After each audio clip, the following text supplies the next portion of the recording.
اعوذ باللہ من الشیطان اللعین الرجیم بسم اللہ الرحمن الرحیم الحمد للہ وکفا وسلام علی عبادہ الذین اصطفیٰ.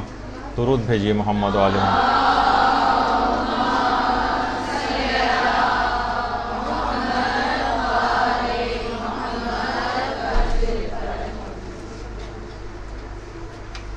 بہترین نماز کیسے پڑھیں،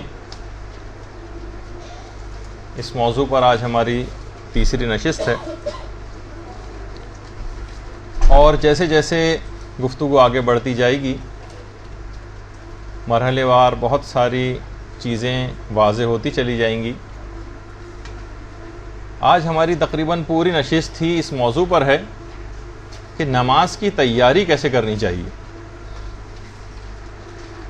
تمہیداً پہلے ایک بات عرض کر دی جائے کہ دیکھیے، نماز کو روایات میں پرچم اسلام کہا گیا ہے یا پرچم ایمان کہا گیا ہے. دیکھیے، کسی بھی ملک کا جھنڈا ہو یا کوئی پرچم ہو، وہ اصل میں ایک نشانی ہوتی ہے اور ایک پہچان ہوتی ہے. نماز مسلمانوں کی ایک پہچان ہے. یہی وجہ ہے کہ پیغمبر اسلام نے اس کو کفر و ایمان کی حد فاصل بتایا ہے، اور جس کے معنی یہ ہیں کہ اس کا ترک کرنا ایسا ہی ہے جیسے آپ نے کافروں جیسا کوئی کام کر دیا ہے. دیکھیے، جس طرح سے کسی بھی ملک کا پرچم جلانا ایک لحاظ سے اس ملک کی توہین شمار ہوتا ہے. جس ملک کا وہ پرچم جلایا جا رہا ہے ایک لحاظ سے اس کی ایک تضحیک اور ایک توہین اس کے اندر ہوتی ہے. تو اسی طریقے سے اگر کوئی شخص نماز کو ترک کرتا ہے تو گویا وہ پورے اسلام اور ایمان کی توہین کر رہا ہے. دیکھیے، جب تک یہ پرچم لہرائے جاتے ہیں، کسی بھی ملک کا جھنڈا جب لہرایا جاتا ہے، اس کے معنی یہ ہوتے ہیں کہ یہ قوم ابھی زندہ ہے. اسی طرح سے نمازوں کا قیام یہ اس بات کو بتاتا ہے کہ یہ قوم مری نہیں ہے اور ابھی بیدار ہے. اور دیکھیے، اتنی اسلام کے اندر ان تمام چیزوں کی اہمیت ہے، جیسے کہ یہ اعضائے سجدہ ہیں آپ کے ساتھ. اسلام نے اتنا خیال کیا ہے کہ اگر کوئی شخص بڑے سے بڑے گناہ مثلا چوری تک کا ارتکاب کر دے تو اس کے ہاتھ کاٹے جاتے ہیں. اور ہاتھ کاٹے جانے میں بھی اس بات کا اسلام نے باقاعدہ طور پر خیال کیا ہے کہ اس کی اس طرح سے ہاتھ کاٹے جائیں کہ اس کی ہتھیلی برقرار رہے، انگلیاں کاٹی جائیں، تاکہ حق نماز ایک چور کا بھی محفوظ رہے. یعنی چور کو سزا دیتے وقت بھی اس بات کا خیال رکھا جائے کہ اس کی نماز خراب نہ ہونے پائے. یعنی حق نماز چور کا بھی ویسے ہی محفوظ رہے جس طریقے سے ایک عام شخص کا. ان تمام فضائل نماز سے واقفیت کے باوجود لوگ پھر بھی کس طرح سے نمازوں کو ترک کرتے ہیں، یا جو ترک نہیں کرتے وہ سستی سے کام لیتے ہیں، اور جس انداز سے وہ نمازیں پڑھتے ہیں اس میں یقین کیجئے کہ نمازوں کی ادائیگی خود ایک توہین کا سبب ہے. پیغمبر اسلام ختم مرتبت صلی اللہ علیہ وآلہ وسلم اللہم صلی علی محمد.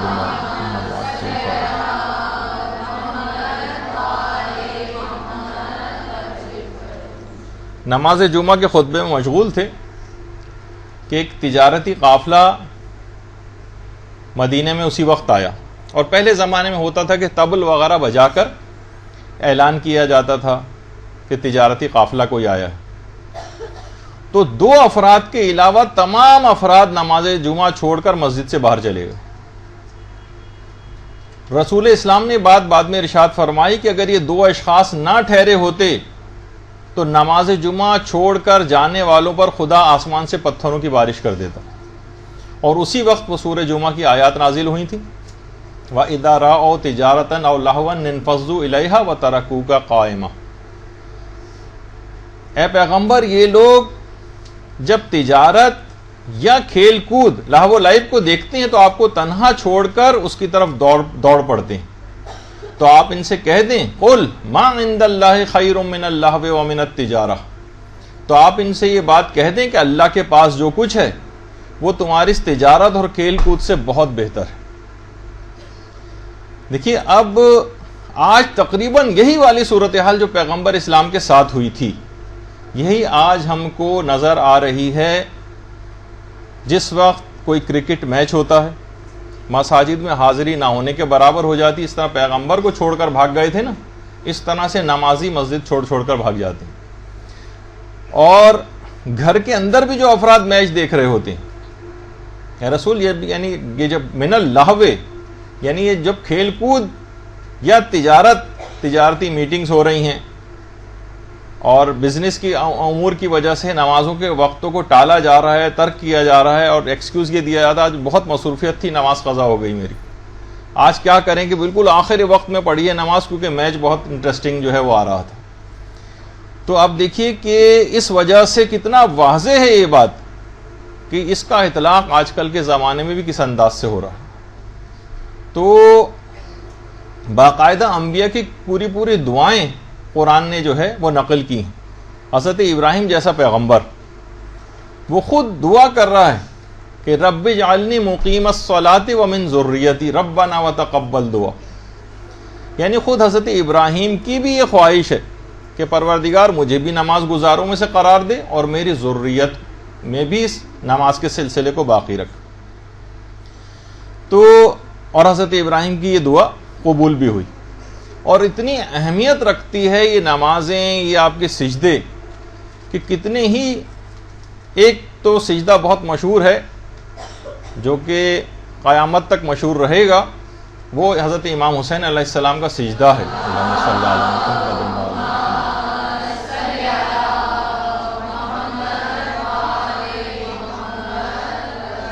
لیکن ہمارے ایک امام اور تھے کہ جن کا حالت سجدہ ہی میں جن کی شہادت ہوئی، اور وہ تھے ہمارے امام، ساتویں امام، امام موسیٰ کاظم علیہ السلام۔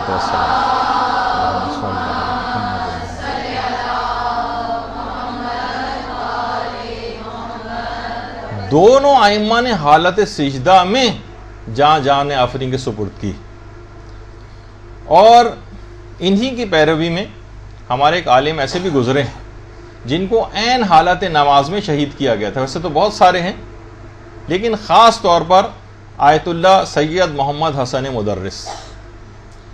ان کو رضا شاہ پہلوی جو ایران کا بادشاہ تھا، اس نے عین حالت نماز میں ان کو شہید کیا تھا۔ ان کا امامہ ان کے سر پہ سے اتار کر ان کی گردن کے گرد اتنی زور سے ان کا گلا گھونٹا تھا کہ عین حالت نماز میں آیت اللہ سید محمد حسن مدرس کی شہادت واقع ہوئی۔ تو دیکھیے اتنی ایسی چیزیں کہ جس کے لیے علماء نے، ائمہ نے جانیں دی ہوں، اس کو کتنا زیادہ اہتمام کے ساتھ انجام دینے کی ضرورت ہے۔ اور سورہ مومن کی آیت نمبر 60 میں باقاعدہ اس کا عذاب بتایا گیا کہ ان الذین یستکبرون عن عبادتی سیدخلون جہنم داخرین،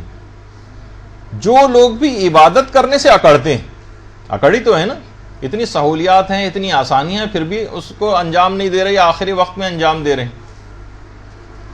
جو لوگ بھی عبادتوں کو انجام دینے سے اکڑتے ہیں وہ عنقریب ذلت کے ساتھ جہنم میں داخل کیے جائیں گے۔ قرآن کی آیات ہے۔ تو اب آپ خود سوچئے کہ اتنی اہم ترین فریضہ، اس کو کتنی تیاری کی اس کی ہونی چاہیے اور کیسے تیاری کرنی چاہیے، یہ آج ہماری گفتگو کا عنوان ہوگا۔ دیکھیے جب بھی آپ کبھی کسی سے ملنے جاتی ہیں، اپنے کسی عام رشتہ دار، بہن بھائی کے گھر بھی اگر آپ ملنے جاتی ہیں تو کچھ نہ کچھ آپ تیار ہوتی ہیں۔ کسی تقریب میں جب آپ جاتی ہیں تھوڑی سی آپ کی تیاری بڑھ جاتی ہے، اور کسی شادی کی تقریب میں اگر جانا ہوتا ہے تو اس کی ہفتوں، بعض اوقات مہینوں پہلے سے آپ تیاریاں شروع کرتی ہیں۔ لوگ کسی بھی بڑے عہدیدار کے پاس جاتے ہیں، گورنر صاحب سے ملنے جانا ہے، صدر صاحب سے ملنے جانا ہے، مناسب ترین لباسوں کا اہتمام کیا جاتا ہے۔ اور یہاں یہ حالت ہے کہ اس کائنات کے پروردگار کے دربار میں حاضری کا وقت ہے، اور انتہائی نامناسب لباسوں کے اندر لوگ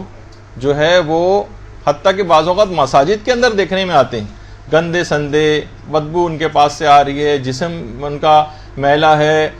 بہت، اور گھروں کے اندر بھی مرد حضرات بہت ہی کم لباس میں بنیان پہن کر یا کسی بھی طرح سے اس طرح کے لباسوں کے اندر نمازیں پڑھتے ہیں. اسی طرح سے خواتین بھی گھر کے کام کاجوں میں مصروف ہیں, فوراً چادر لائی, اوڑھ لی, گندے سندے کپڑے ہیں ان کے, بہت سی چیزوں کا اہتمام نہیں. تو یہ پروردگار عالم کی انتہائی درگزری ہے کہ اس حالت میں بھی وہ آپ کی نمازوں کو کہتا ہے کہ نہیں تمہاری نماز باطل نہیں ہے, میں نماز کو صحیح کر دانتا ہوں, لیکن بارگاہ خداوندی میں اس طرح کی تیاری کیے بغیر, جو اس کے شایان شان ہے کسی اعتبار سے, اس کے بغیر ہی اس کے محضر کے اندر حاضر ہو جانا انتہائی بے ادبی. تو اگر آپ واقعی آپ کی چشم بصیرت واہ ہو جائے اور آپ کی جو برزخی آنکھ ہے وہ کھل جائے, تو آپ حیران ہوں گے کہ کیا کیا اس موقع پر جس وقت آپ نماز کے لیے کھڑی ہوتی ہیں کیا کچھ ہو رہا ہوتا ہے آپ کے ارد گرد. اگر آپ کی وہ برزخی آنکھ کھل جائے, آپ کو احساس ہو جائے کہ کیا ہو رہا ہے, جو کہ ائمہ نے اپنی تعلیمات میں بتایا, جیسے کہ حضرت امیر المومنین علیہ الصلوۃ والسلام نے نہج البلاغہ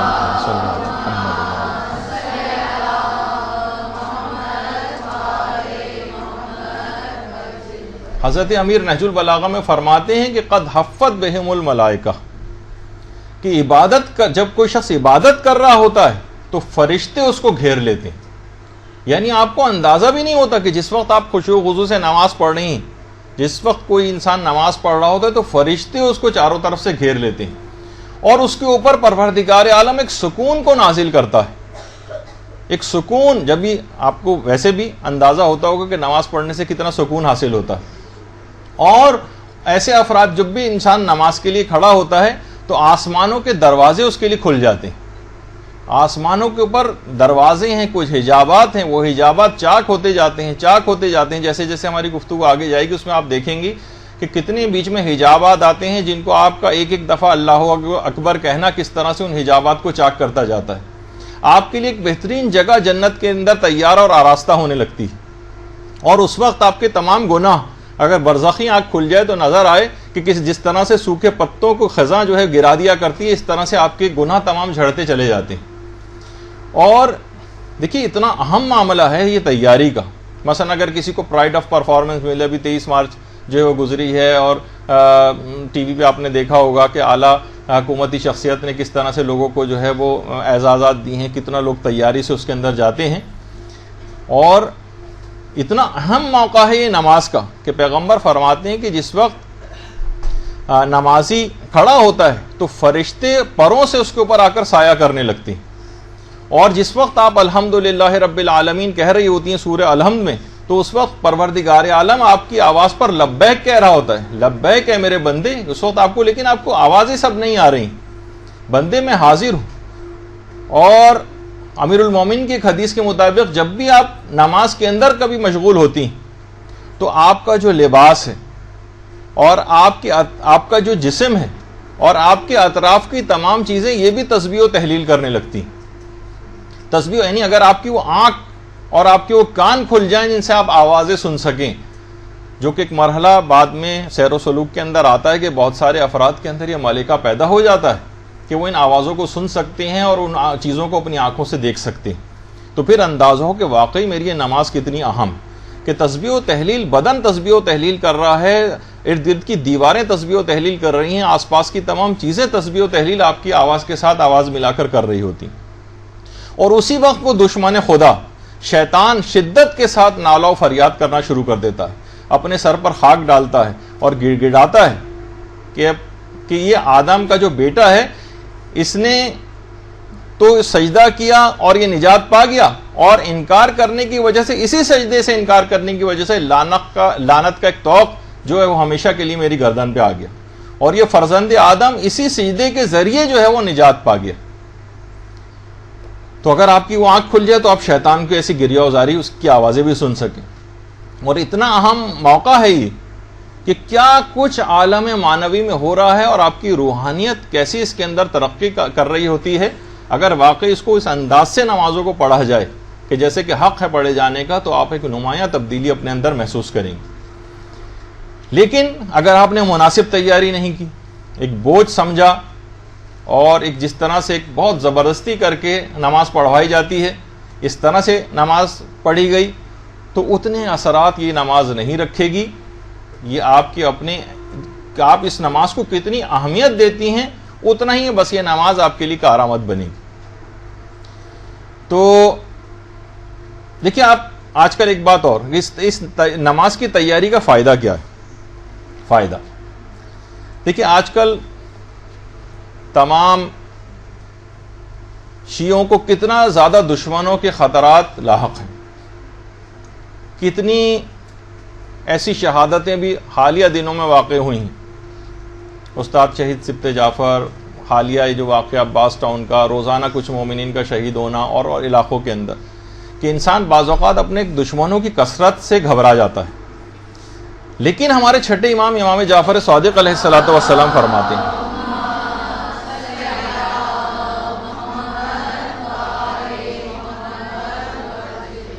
کہ ہمارے شیعوں میں سے جب بھی کوئی شخص، کوئی مومن نماز کے لیے اٹھتا ہے، نماز کے لیے، تو اس کے ارد گرد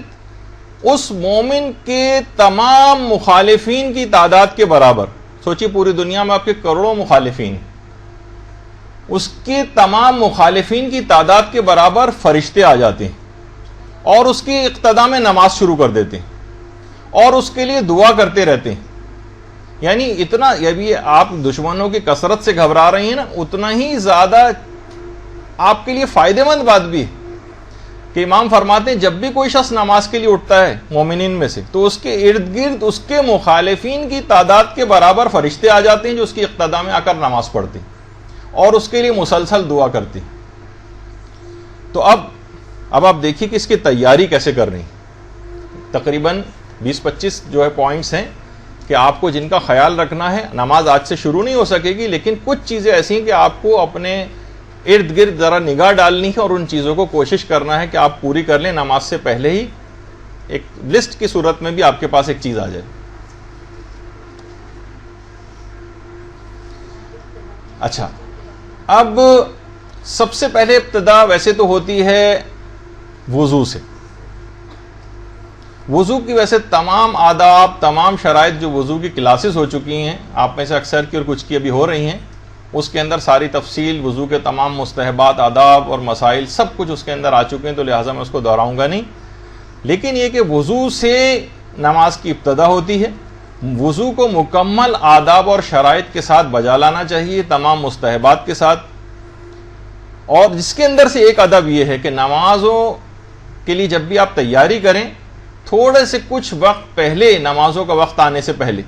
مثلا اگر 1:45 اگر نماز کا وقت آ رہا ہے تو آپ 10 منٹ پہلے، 15 منٹ پہلے آپ وضو کر کے تیاری شروع کر دیں. یہاں تک کہ ایک روایت بھی ہے پیغمبر اسلام کی کہ جس نے نماز کا وقت آ جانے کے بعد وضو کیا اس نے نماز کی بے احترامی کی. نماز کا وقت آ جانے سے پہلے پہلے آپ وضو کر لیں، وضو کی باقاعدہ تیاری شروع کر دیں. نماز کا وقت ابھی نہیں آیا، ابھی 10-15 منٹ باقی ہیں، پہلے ہی سے آپ کوشش کریں کہ تیاری، تاکہ نماز کا ایک پروٹوکول ہے. وقت اگر داخل ہو گیا پھر وضو کرنے گئے، کیونکہ دیکھیے ابھی وضو ہو جائے گا بالکل ٹھیک ہے، لیکن ہمارا عنوان کیا ہے اوپر پڑھیے اس کے اندر، کیا بہترین نماز کیسے پڑھیں. تو ہم وہ پوائنٹس بتا رہے ہیں جس سے نماز بہتر سے بہتر ہو. اور یہ بھی روایات کے اندر یہ بھی بات آئی ہے کہ مسواک اگر کر لیا جائے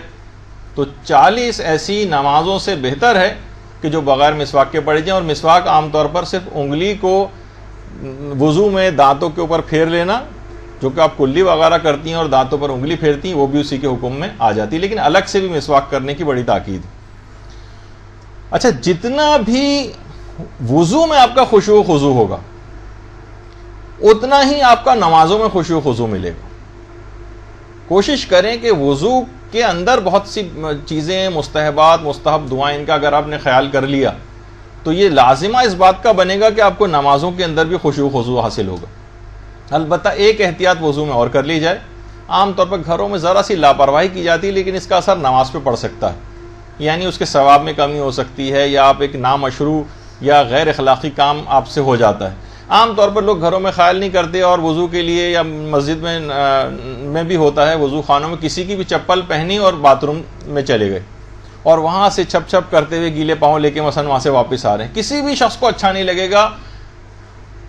کہ جو ہے اس کے چپل وغیرہ کو اس طرح سے گیلا کیا جائے.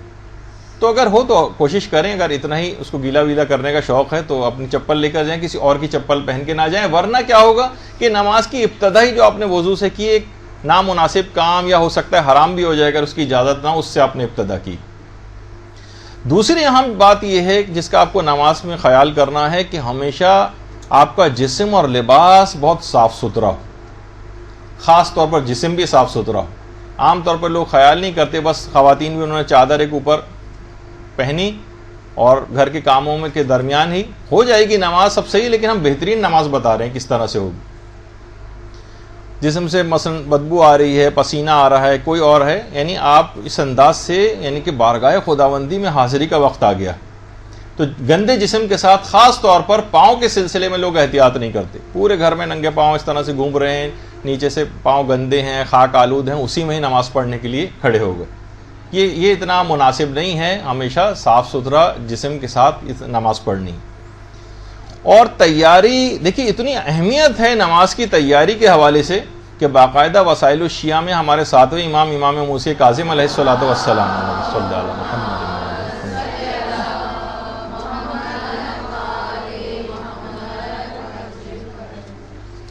کہ ہمارے ساتویں امام جمعرات کے دن سے ہی جمعے کی تیاریاں شروع کر دیتے تھے، جمعرات کے دن سے، ایک دن پہلے سے، ہم تو تھوڑے وقت پہلے سے آپ سے کہہ رہے ہیں، لیکن بعض اوقات ایک دن پہلے سے تیاریاں شروع ہو جاتی ہیں۔ اور یہی وجہ ہے کہ ہمارے امام زمانہ علیہ الصلوۃ والسلام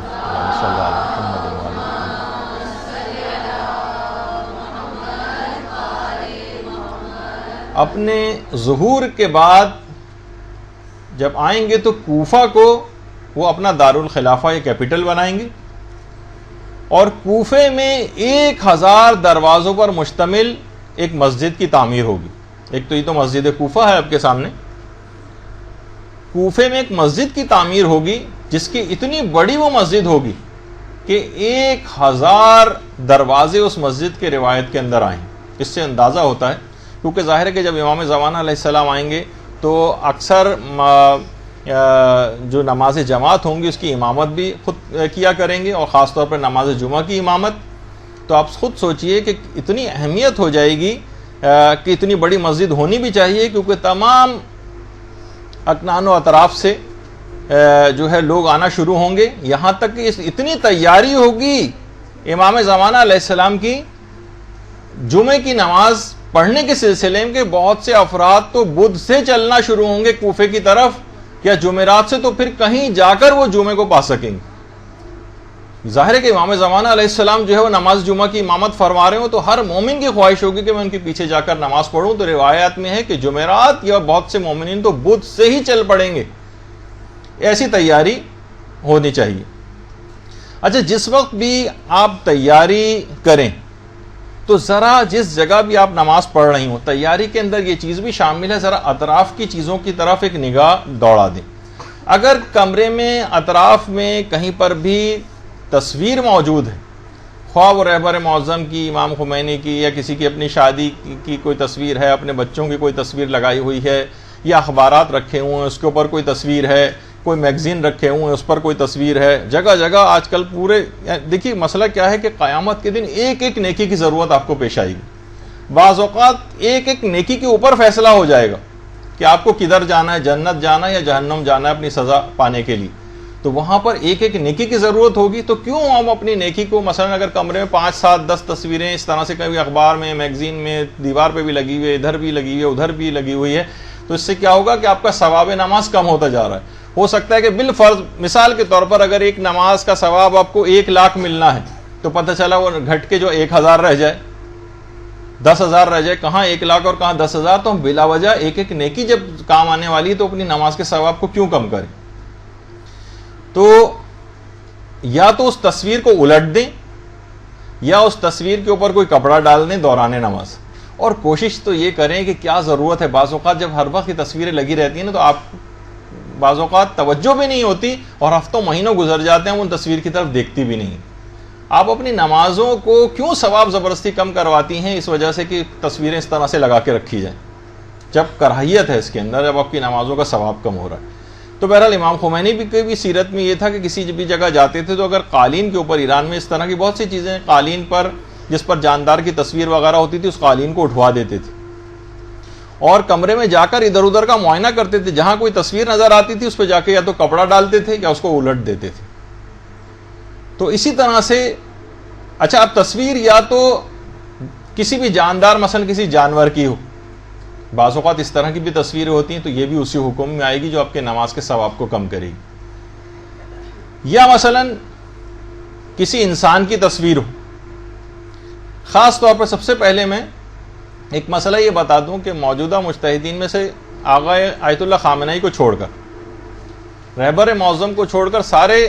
تقریباً مجتہدین یہ بات کہتے ہیں کہ کمرے میں کسی بھی جگہ تصویر اگر لگی ہوئی ہے, چاہے آپ کے پیچھے ہے, دائیں ہے, بائیں ہے, سامنے ہے, ہر جگہ نماز مکروہ کر دے گی. البتہ رہبر معظم آیت اللہ خامنہئی یہ بات بیان فرماتے ہیں کہ اگر صرف سامنے تصویر ہو, جیسے کہ اس تصویر کے اندر بھی آپ کو نظر آ رہا ہے, سامنے کوئی تصویر ہے نمازی کے سامنے, وہ صرف نماز کو مکروہ کرتی ہے. ورنہ اگر نمازی کے پیچھے جو ہے کوئی تصویر لگی ہوئی ہے اور نمازی آگے نماز پڑھ رہا ہے تو ان کے فتوے میں نماز مکروہ نہیں. یا اطراف میں بھی ہے اور سامنے نہیں ہے تب بھی نماز مکروہ نہیں. بہت سے لوگ ہو سکتا ہے اعتراض کرتے, کیونکہ انٹرنیٹ وغیرہ پہ یہ تصویریں ہیں تو یہ پتہ چل جائے کہ ان کا فتویٰ اصل میں یہ ہے کہ دائیں بائیں یا پیچھے اگر ہو تو یہ والا مسئلہ نہیں ہے, البتہ سامنے اگر ہو تو صرف مکروہ ہے. لیکن جو اور مجتہدین ہیں وہ یہ فرماتے ہیں کہ نہیں, کمرے میں کسی بھی جگہ کوئی تصویر ہے تو نماز کا ثواب کم ہو جائے گا اور مکروہ ہو جائے گا. خود امام خمینی کی اپنی سیرت میں بھی یہ بات ملتی ہے, جیسے میں نے پچھلی دفعہ بھی آپ کی خدمت میں ایک ان کا واقعہ پیش کیا تھا کہ جب وہ کویت جلا وطن ہو رہے تھے, عراق کی گورنمنٹ ان کو نکال رہی تھی اور وہ کویت جا رہے تھے, تو رستے میں جب کویت کی سرحد کے قریب پہنچے تھے تو جو امام خمینی کے جو ساتھی تھے وہ تو امیگریشن وغیرہ کے پروسیجرز کے لیے مصروف عمل ہو گئے کارروائی میں. امام خمینی نماز کے کمرے کی تلاش میں نکلے کہ میں کس جگہ جا کر نماز پڑھوں. ایک کمرے میں گئے, وہاں دیکھا کہ فوراً کمرے سے باہر آ گئے. اس کمرے کے اندر صدام کی تصویر لگی ہوئی تھی. تو ایک تو وجہ اور بھی تھی کہ ایسی جگہ پہ جہاں پہ ایک ظالم کی تصویر لگی ہو, لیکن خود تصویر کے حوالے سے بھی وہاں سے فوراً باہر نکل کے آئے اور کہا یہاں تصویر لگی ہوئی ہے, یہاں پہ نماز مکروہ ہے. کوئی کسی دوسرے کمرے کی تلاش کی گئی اور پھر وہاں پر جا کر انہوں نے نماز پڑھی. اچھا اسی طرح سے اگر اطراف میں آپ دیکھیں کہ مثلا آپ آئینے کے سامنے کھڑے ہو کے نماز پڑھ رہے ہیں جس میں آپ کو اپنا عکس نظر آ رہا ہے, اس صورت میں بھی آپ کی نماز مکروہ ہو جائے گی. آپ کو نماز کی تیاریوں میں ذرا اطراف کا جائزہ لینا ہے کہ کوئی ایسی چیزیں تو یہاں پہ نہیں جو میرے ثواب نماز کو کم کرے. تو شیشے کے سامنے کھڑے ہو کر نماز پڑھنا, یا بہت سی ڈریسنگ ٹیبلز وغیرہ ہوتی ہیں ان کے سامنے کھڑے ہو کر نماز ہو جائے گی, لیکن ثواب نماز کم ہو جائے گا کیونکہ اس کے اندر آپ کا عکس یا تصویر نظر آ رہی ہے. اسی طرح سے ایک چیز کا خیال آپ کو اور رکھنا ہے, وہ ہے کہ اس کمرے میں وہاں ٹی وی بھی نہ چل رہا ہو, کیونکہ اگر ٹی وی تصویر کے حکم میں آ جاتا ہے, اور جس طرح آئینے کے اندر جو تصویر ابھر رہی ہے جب وہ تصویر کے حکم میں آ رہی ہے تو امکان زیادہ اس کا پایا جاتا ہے کہ ٹی وی کے اندر بھی جو تصویریں آ رہی ہیں بھی اسی حکم میں ہوں گی. تو لہٰذا اگر جس کمرے میں ٹی وی چل رہا ہے تو وہاں پر بھی نماز پڑھنا ثواب نماز کو کم کرے گا. اسی طرح سے بہت سارے گھروں میں بچے ہوتے ہیں اور ان بچوں کے اپنے کھلونے ہوتے ہیں, یا اس طرح سے جو مجسمہ نما جو کھلونے ہوتے ہیں وہاں پہ بھی یہی مسئلہ رہے گا اور ثواب نماز آپ کا کم ہو سکتا ہے. تو کیوں اپنے نماز کے ثواب کو کم کیا جائے. اور اسی طرح سے بچیوں کی گڑیوں وغیرہ کا بھی مسئلہ, ڈالز. تو آپ دیکھیں کہ کتنی ساری یہ سب چیزیں بکھری ہوئی کمرے کے اندر اطراف میں نظر آ رہی ہیں جو آپ کی نماز کے ثواب کو کم سے کم تر کر بناتی چلی جا رہی ہیں. اور ہمیں اپنے نقصان کا ذرا سا کسی کی جیب سے بٹوا نکالتے ہوئے 10 روپے کا نوٹ گر جائے تو ہر آدمی بھاگا ہوا آتا ہے اور کہتے ہیں ارے ارے یہ دیکھیے آپ کے 10 روپے گر گئے نیچے, اور آپ بڑا شکریہ ادا کرتے ہیں کہ بہت شکریہ آپ کا. اور یہاں اتنے بڑے بڑے آپ کے اتنا نقصانات پہ نقصان ہوئے چلے جا رہے ہیں, لیکن کوئی ایک دوسرے کو روکتا ٹوکتا نہیں. اور اگر روک بھی دیں تو کہتا ہے کون سے چیز واجب و حرام والا تو مسئلہ نہیں ہے نا بھائی. یہ لاس بھی تو آپ کا کتنا بڑا, جو اچھے کاروباری حضرات ہوتے ہیں وہ زیادہ فائدے کر کبھی نہیں حاصل ہوتا. 1 کروڑ کے بجائے آدھا کروڑ منافع ہوا ہے ان کو, تب بھی اس کو لاس شمار کرتے ہیں. تو بہرحال ان اطراف کا جائزہ لیجیے کہ اس طرح کی کوئی چیز کمی تو واقع کرنے والی نہیں ہے آپ کی نمازوں کے ثواب میں. پھر نمازوں کی جگہ کا آپ کو بہت اچھا سا انتخاب کرنا ہے. دیکھیے سب سے پہلے تو معاشرے کے اندر جہاں اجتماعی طور پر نمازیں ہوتی ہیں وہاں پر بھی جو منتظمین ہیں اگر وہ تھوڑا سا درد دل رکھتے ہیں, لوگوں کو نماز کی طرف راغب کرنے کے شوقین ہیں, تو ان کو ایسی جگہوں یعنی مساجد کو, اور جس جگہ بھی نماز ہو رہی ہے نماز خانے بنے ہوئے ہیں, ایسی جگہ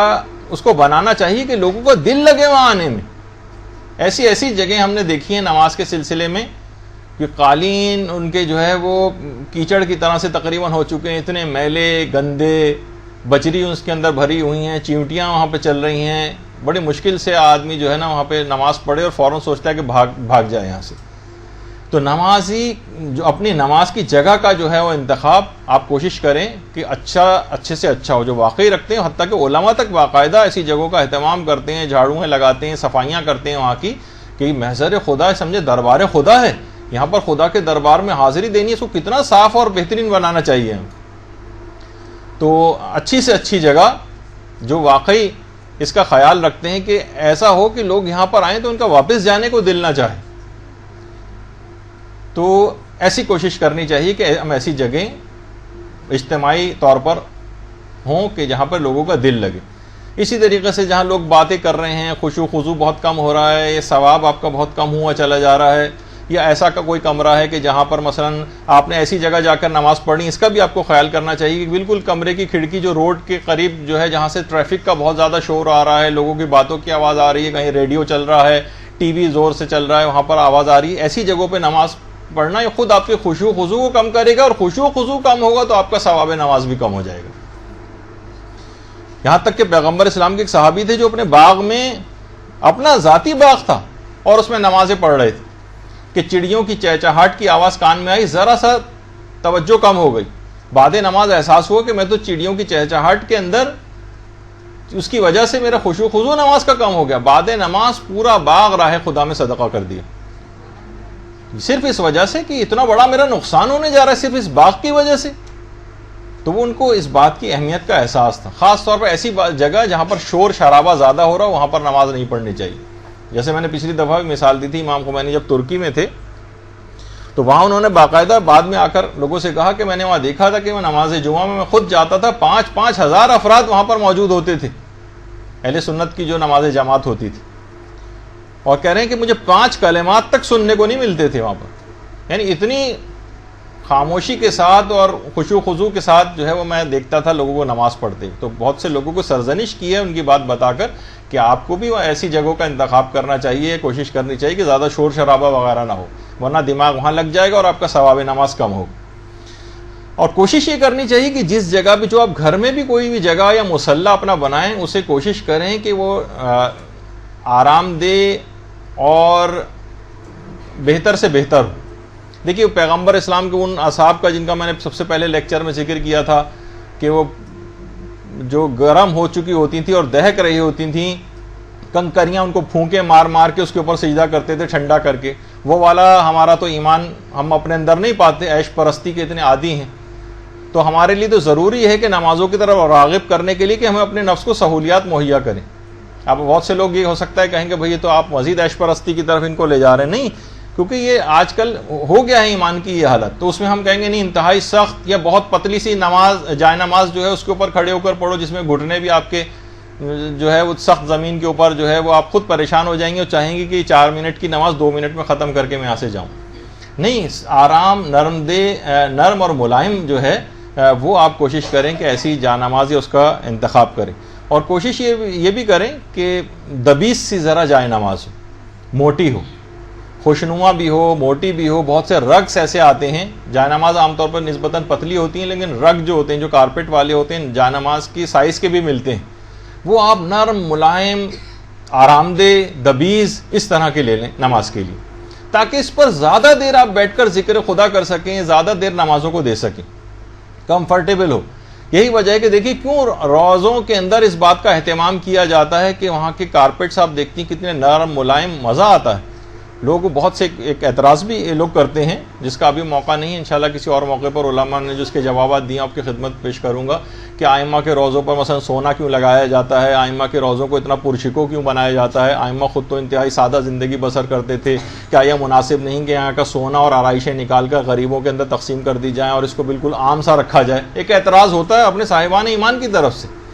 تو بہت سے اس کے جوابات ہیں جس میں ایک اشارہ صرف کرتا ہوا گزر رہا ہوں کہ علماء نے کہا کہ لوگوں کو یہاں پر کمفرٹ مہیا کرنا ہے، لاگے لوگوں کو یہاں پر دل لگے، زائرین کو یہاں پر آرام مہیا کیا جا سکے تاکہ وہ زیادہ سے زیادہ بہتر طریقے سے اپنی عبادت کو انجام دے سکے. ورنہ آپ کو کل کو کہیں گے کہ یہاں سے اے سی بھی سارے اکھاڑ دیے جائیں، جب یہاں پنکھوں کی بھی، جب پنکھوں سے کام چل سکتا ہے، ہو سکتا ہے بہت سے افراد کہیں کہ ائمہ کے زمانے میں کون سے پنکھے ہوتے تو پنکھے بھی نکال دیے جائیں، اور اس زمانے میں تو قبر مبارک کے اوپر ایسی کوئی چھت وغیرہ بھی ابتداً شاید نہیں تھی، تو یہ پورا ہر چیز ہی مسمار کر دی جائے معاذ اللہ، تو یہ تو سلسلہ پھر کہیں پر رکے گا ہی نہیں. تو آپ کو ایسی جگہیں جب خود وہاں کے اپنے روضوں کے اندر اس بات کا اہتمام ہے کہ جب اچھے سے اچھی آپ کو کارپیٹ انتہائی نرم ملائم، تو گھروں میں بھی ایسا انتظام کیا جا سکتا ہے. اور بچوں کے حوالے سے بھی یہ بات بہت اہم ہے. چھوٹے بچے ہیں ان کو تو پورا ماحول آپ کو دینا پڑے گا. دیکھیں وہ جو آئنسٹائن کہا کرتا تھا نا کہ ہم کسی کو پڑھا نہیں سکتے، ہم صرف پڑھائی کا ماحول دے سکتے ہیں اس کو. تو ہم ظاہر ہے زبردستی کرنا نمازوں کے سلسلے میں، تو اس کے اندر ایک یہ بھی ہے کہ کوئی ایسا ماحول بھی گھروں کے اندر نہیں پایا جاتا. جیسے کل ہی ہمارے پیرنٹ ٹیچرز میٹنگ یہاں پر ہوئی تھی، تو ایک بچے سے والدہ اس کی آئیں اور شکایت کی کہ یہ نماز نہیں پڑھتا ہے. جب ان کو الگ سے کونے میں لے جا کے بچے سے پوچھا گیا بیٹا آپ نماز کیوں نہیں پڑھتے، تو کہنے لگا میں کیا کروں، ہماری امی بھی تو نہیں پڑھتی. تو مسئلہ اس کے اندر یہی ہوتا ہے کہ خود بچے کو ایسا ماحول بھی مہیا کرنا ہے. تو بچوں کو عبادت کے لحاظ سے بھی ایسا ماحول مہیا کرنا ہے کہ اس کا خود بخود دل لگے، نرم ملائم کارپیٹ کے اوپر آئے، تھوڑی دیر بیٹھے تو اس کو مزہ آئے وہاں پر، اور اس کا دل اس طرف راغب ہو. مثلا تلاوت قرآن کے لیے بھی رغبت رکھے، اور جو ہے کوئی بھی اس کے لیے تھوڑی دیر بیٹھنے میں بھی اس کو مزہ آنا چاہیے وہاں پر. اور بعض اوقات اتنا ہو کہ بعض اوقات آپ وہاں لیٹ کے آرام بھی کر سکیں. مثلا بعض اوقات نماز کے بعد تھکاوٹ ہو رہی ہے تو تعقیبات کے درمیان ہی لیٹے لیٹے آپ تعقیبات پڑھ لیں، لیکن وہ جگہ تو ایسی ہو، لیکن ایک بہت ہی پتلی سی ایک جائے نماز پھٹی پرانی میلی سی، اس کے اوپر کسی کا بھی لیٹنے کو دل نہیں چاہے گا. لیکن اگر کوئی ایسا آپ نے اس نماز کی جگہ کو ایسا بنا رکھا ہو تو پھر واقعی پھر مزہ بھی آئے گا آپ کو وہاں پر لیٹنے میں بھی، آرام کرنے میں بھی. اسی دوران ہی آپ تسبیحات لیٹے لیٹے پڑھ لیں، ضروری نہیں کہ بیٹھ کے ہی پڑھی جائیں. اسی طرح سے جس جگہ بھی آپ نماز پڑھیں اس میں کوشش کریں کہ آپ کے بالکل قریب ہی قرآن رکھا ہوا ہو کہ تعقیبات کے درمیان آپ وہاں پر قرآن بھی کی تلاوت بھی کر سکیں. وہیں پر توضیح المسائل بھی قریب کے اندر موجود ہو، صحیفہ کاملہ موجود ہو، آپ نے ہاتھ بڑھایا صحیفہ کاملہ اٹھا لیا، آپ نے ہاتھ بڑھایا مفاتیح الجنان اٹھا لی، تاکہ وہ ہینڈی یعنی آپ بالکل قریب ہوں، آپ کی ریچ میں ہو. یہ نہ ہو کہ وہ ادھر جانا ہے دوسرے کمرے، وہاں سے شیلف سے نکال کے کون پڑھے تو پھر وہ کبھی موقع آئے گا ہی نہیں. وہیں پر ہی اس بات کا اہتمام ہو نماز کی کیسی جگہ کو ضرور گھروں کے اندر مقرر کرنا چاہیے. اور علماء یہ بھی فرماتے ہیں کہ نماز کو اگر آپ کو بہتر سے بہتر بنانا ہے تو کوشش یہ کریں کہ جس جگہ بھی آپ نماز پڑھیں، نماز کی تیاری میں چیز شامل ہے کہ وہ جگہ نسبتاً تاریک ہو. نسبتاً پوری گھوپ اندھیرے کی بات نہیں کر رہا، اس میں تو کراہیت بھی ہو سکتی ہے، تاکہ خشوع خضوع زیادہ ہو. یعنی آپ نسبتاً اگر وہ جگہ ذرا وہاں روشنیاں کم ہوں تو وہ بہت بہتر ہے، روشنی کم. اور باقاعدہ شہید ثانی نے تو اپنی کتاب اسرار الصلاۃ میں لکھا ہے کہ کم روشنی والی جگہ خاص طور پر بہت زیادہ بہتر ہے نمازوں کی ادائیگی کے لیے. یعنی جتنی بھی چیزیں اصل میں آپ کو نظر آتی ہیں نا، اتنی ہی چیز آپ کی توجہ ڈسٹریکٹ ہوتی، یعنی آپ کی توجہ ہٹ جاتی ہے. جتنی چیزیں آپ کو نظر آئیں گی، کیونکہ نماز عام طور پر یہ بھی مسئلہ آگے چل کر کبھی آئے گا کہ بہرحال کہ نمازوں کو آنکھ بند کر کے پڑھنا یا کھول کر پڑھنا اس کے سلسلے میں. لیکن یہ کہ بہرحال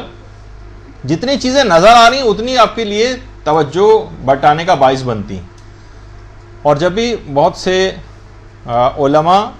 تو کہتے ہیں اگر خشوع خضوع آپ کو آنکھیں بند کر کے ہی مل رہا ہے تو آپ آنکھیں بند کر کے بھی نماز پڑھ سکتی ہیں. یہ خشوع خضوع ملنے والی بات.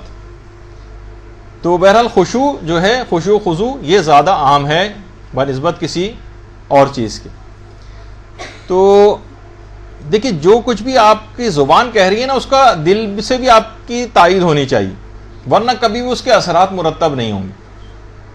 یعنی خشوع اتنا اہم ہے. اور امام خمینی نے تو خاص طور پر خشوع و خضوع کیسے حاصل کریں ایک تو بہت پہلے ایک لیکچر ہمارا ہو چکا ہے، لیکن ایک بالکل نئے انداز سے ہوگا جب گفتگو ذرا آگے بڑھے گی ہماری، تو اس کے اندر بھی یہ بات بڑی اہم ہے کہ امام خمینی نے ایک بڑے خطرے کا اپنی کتاب کے اندر ایک احساس دلایا کہ دیکھیے اگر آپ نے آداب نماز کا خیال نہیں کیا اور نمازوں کو بے توجہی کے ساتھ پڑھا اور اس طرح سے پڑھا کہ وہ صرف زبان کے تک تھا، دل میں اس کو جگہ نہیں دی، مرتکز اپنی اس کو توجہات کو نماز کی طرف نہیں کیا، تو امام خمینی فرماتے ہیں کہ جب خوف و شدت کا عالم ہوگا یا حالت احتضار ہوگی تو ایسی صورتحال اس وقت آ سکتی ہے ایسے افراد کے لیے کہ وہ رسول حتیٰ کہ ائمہ کو تک کو بھول جائیں گے، اور جس وقت سوال منکر و نکیر جس وقت ہونے والا ہوگا، جو پہلی رات آئے گی سوال و منکر و نکیر، تو ایسے افراد جنہوں نے انتہائی سرسری طریقے سے اپنی نمازوں کو پڑھا تھا، نہ اس میں توجہات تھی، نہ ان کے دل نے ان کے زبان کا ساتھ دیا تھا، تو جب شدت اس قسم کی ہوگی تو جب فرشتے آ کر ان سے پوچھیں گے تو بہت امکان اس بات کا ہے کہ کہیں یہ پیغمبر نہ پوچھا جائے گا تمہارا نبی کون ہے تو رسول کا نام بھول جائیں گے۔ تو اپنی نمازوں کی بڑی حفاظت کرنا، تو تمام ایسی چیزوں سے اپنے آپ کو بچانا ہے کہ جس کے خطرات بہت بڑھتے چلے جاتے ہیں اگر ان کا خیال نہ کیا جائے۔ اور یہ بھی علماء نے کہا کہ کوشش یہ کریں کہ اگر کمرے میں بھی آپ کسی جگہ پڑھ رہی ہیں تو اگر کوئی کمرے کا ایک کونا ہو تو زیادہ مناسب۔ ایک تو ہے کہ مثلا کمرہ ہے اس کے بالکل بیچ میں کھڑے ہو کے ہم نماز پڑھیں، نہیں، دیوار کے قریب جتنا آپ اگر چلتی چلی جائیں اتنا زیادہ بہتر ہے۔ ایک تو سب سے کونے والا کمرہ ہو جہاں لوگوں کی آمد و رفت کم ہو، وہاں زیادہ عام طور پر ثواب یوں ہوگا، کنسنٹریشن زیادہ ہوگی، لوگوں کی آمد و رفت ہی کم ہے۔ لیکن یہ کہ اگر کمرے میں بھی آپ کسی جگہ پڑھ رہی ہیں تو پھر آپ کوشش یہ کریں کہ دیوار کی طرف چلی جائیے ذرا۔ دیوار اگر آپ کے سامنے ہوگی تو آپ کی توجہات ادھر ادھر نہیں جائیں گی۔ اور جگہ کے سلسلے میں ایک اہم ترین بات یہ ہے کہ جس جگہ بھی آپ نماز پڑھیں کوشش یہ کریں کہ جگہ میں بھی اس بات کا خیال رکھیں۔ نماز کو شروع کرنے سے پہلے دیکھیے ابھی باتیں بتائی جا رہی ہیں کہ جگہ جو ہے وہ غصبی نہیں ہونی چاہیے۔ مثلا آپ نے کرائے پہ کوئی مکان لیا ہوا ہے اور اس کا کرایہ ہی نہیں دے رہے، یا مثلا یہ ایسی کوئی غلطی ہو، یا مثلا مالک مکان یعنی وہ آپ کا ایگریمنٹ جو ہے پورا ہو چکا ہے اور خالی کر دینا چاہیے تھا لیکن آپ ٹالتی جا رہی ہیں اور وہ مالک مکان پیچھے لگا ہوا ہے آپ کے، اب آپ کی جو نمازیں ہیں اس سے متاثر ہو سکتی ہیں۔ یا مثلا کوئی پلاٹ آپ نے لیا تھا جس پر خمس پہلے سے واجب الادا تھا، اسی کے اوپر نماز بنایا اور خمس ابھی تک ادا نہیں کیا، نہ اس کو کوئی تدبیر ایسی کی ہے، نہ حاکم شرع وغیرہ کے پاس جا کے کوئی مصالحت کی ہے، اور اسی میں نمازیں پڑھ رہے ہیں، آپ کی نمازوں کا بڑا مسئلہ ہو جائے گا۔ یا ایسا کوئی گھر ہے کہ جو والد کے انتقال کے بعد یا میراث میں سب کو تقسیم ہونا چاہیے تھا اور کچھ افراد راضی نہیں ہیں اس طرح سے رہنے پر، تو اگر کسی بھی وارث کا حق اگر مارا گیا ہے اور کچھ افراد اس پر قبضہ کر کے بیٹھے ہوئے ہیں تو اب بھی وہاں نمازوں کا بہت بڑا مسئلہ ہو جائے گا۔ تو ہمیشہ اس بات کا خیال رکھنا ہے جگہ نماز کے سلسلے میں۔ ابھی تو ہم نے نماز دیکھی شروع بھی نہیں کی ہے، یہ تو صرف ابھی ہم کھڑے ہو کے اندازہ لگا رہے ہیں، تصویروں کو دیکھ رہے ہیں، کبھی کچھ کر رہے ہیں، کوئی ایسی جگہ کا انتخاب کر رہے ہیں، لباس کا انتخاب وغیرہ سب چیزیں ہو رہی ہیں، تو اسی کے اندر جگہ بھی ہے وہ مباح ہونی چاہیے۔ ایسا نہ ہو کہ اس طرح کی کوئی چیز ہو تو آپ کی نمازوں کا چاہے وہ کتنی خشوع و خضوع سے کیوں نہ پڑھی جائیں کوئی فائدہ مرتب نہیں ہوگا۔ اسی طرح سے نماز شروع کرنے سے پہلے آپ کو چاہیے کہ آئینے میں ذرا اپنا جائزہ بھی لیجیے۔ آئینے خواتین کے سلسلے میں اس کی تاکید اور زیادہ ہے۔ ایک عام انسان تو عام آدمی کیا کرے گا، زیادہ سے زیادہ کنگا وغیرہ کر لے گا، مرد حضرات میں سے ہے، اپنے لباس کو تھوڑا سا دیکھ لے گا، لیکن اچھا اس کی اہمیت بھی دیکھیے، کبھی بھی ایسا کچھ ہوتا ہے کہ مثلا گھر کے دروازے پہ بھی آدمی کبھی جا رہا ہوتا ہے، کوئی آ جاتا ہے تو تھوڑا سا اپنے آپ کو بہتر کر لیتا ہے۔ پیغمبر اسلام بھی کی سیرت یہ تھی کہ جس وقت دروازے پہ کوئی آتا تھا اور دق الباب ہوتا تو پیغمبر برتن کے پانی میں اپنا عکس دیکھ کر پھر دروازے پر جاتے تھے کھولنے کے، یعنی اپنے آپ کو تھوڑا سا بہتر۔ تو اب تو خدا کے حضور حاضری کا موقع ہے تو وہاں تو اپنے آپ کو ضرور ذرا دیکھ لینا چاہیے کہ محضر خدا میں حاضر ہونے جا رہے ہیں، حلیہ وغیرہ بھی درست ہے، یا کوئی ایسی غلطی تو نہیں ہو رہی ہے، خاص طور پر خواتین کے سلسلے میں۔ ایک بال بھی اگر کوئی ایسا نظر آئے، اب تو خواتین بہت سی جو ماڈرن ہو گئی ہیں ذرا تو وہ اپنے اس بات کا خیال نہیں کرتی ہیں، لیکن ایک بال بھی اگر کسی عورت کا نظر آ رہا ہے تو اس کی نماز غلط ہو جائے گی۔ تو مسائل نماز کے لحاظ سے بہت ان چیزوں کا خیال رکھنا ہے کہ کہیں سے کوئی بال نظر نہ آئے۔ دوپٹے کے اندر نماز جس میں سے بال جو ہے مثلا جھلک رہے ہوں، اتنا سی تھرو اگر کوئی دوپٹہ ہے یا چادر بھی سی تھرو ہے جس میں سے یعنی باقاعدہ بال جھلک رہے ہوں اس میں سے، تو ایسی چیزیں پہننے سے بھی اجتناب کیا جائے. اور اللہ اکبر کہتے وقت بھی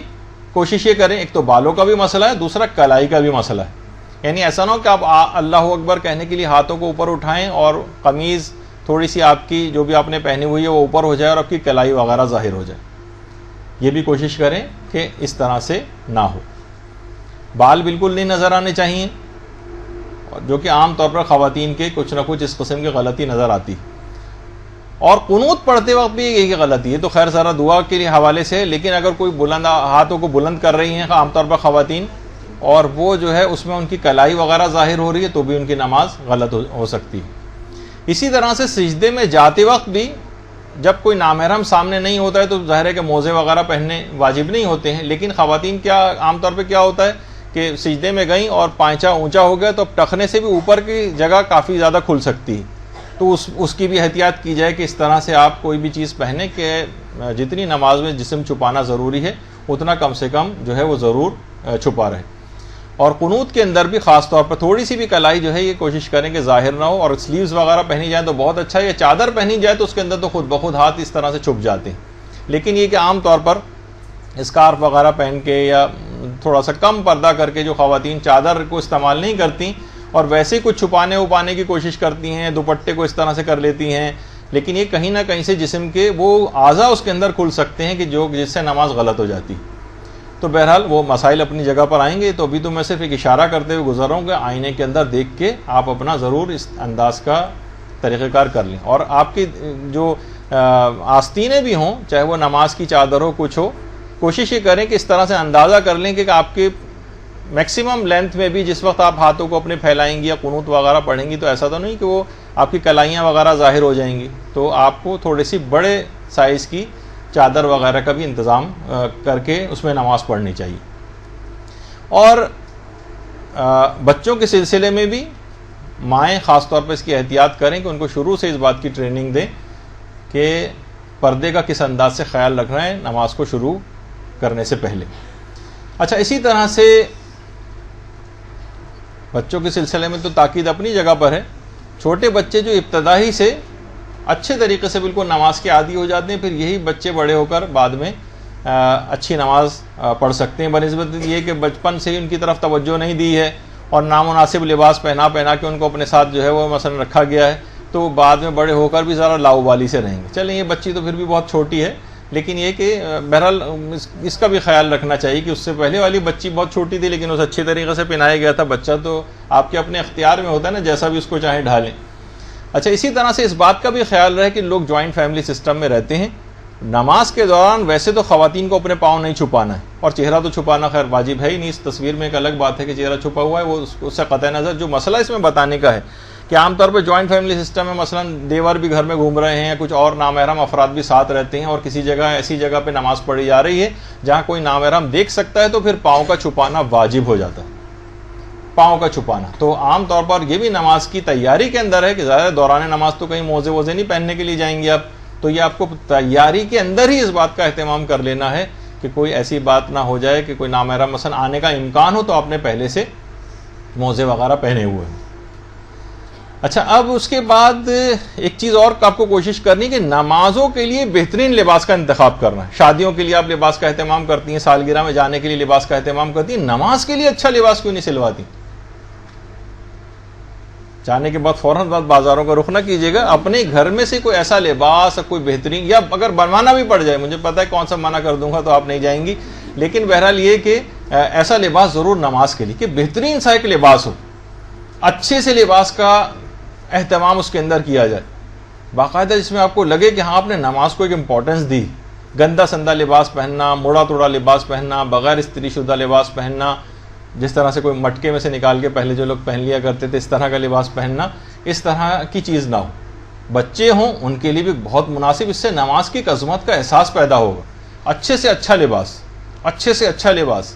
نماز کے سلسلے میں، کیونکہ آپ ایسے بارگاہ کے اندر حاضر ہو رہی ہیں کہ جس کے اندر بڑی امپورٹنس ہے ان تمام چیزوں کی، لباس کی اچھے طریقے سے اس کو انجام دینے کے لحاظ سے. تو کوئی بھی آپ کوشش کریں کہ نماز کے لیے کوئی ایک لباس خواتین مخصوص کر دیں. ایک لباس یا دو لباس اپنے بہترین سے سلوا کے صرف نماز کے لیے مخصوص، جو صرف نماز کے لیے آپ نکال کر پہنیں اور اس کے بعد ان کو اتار دیں، بہترین لباس۔ اچھا، اسی طرح سے مردوں کے حوالے سے بھی ایک بات کہی جا سکتی ہے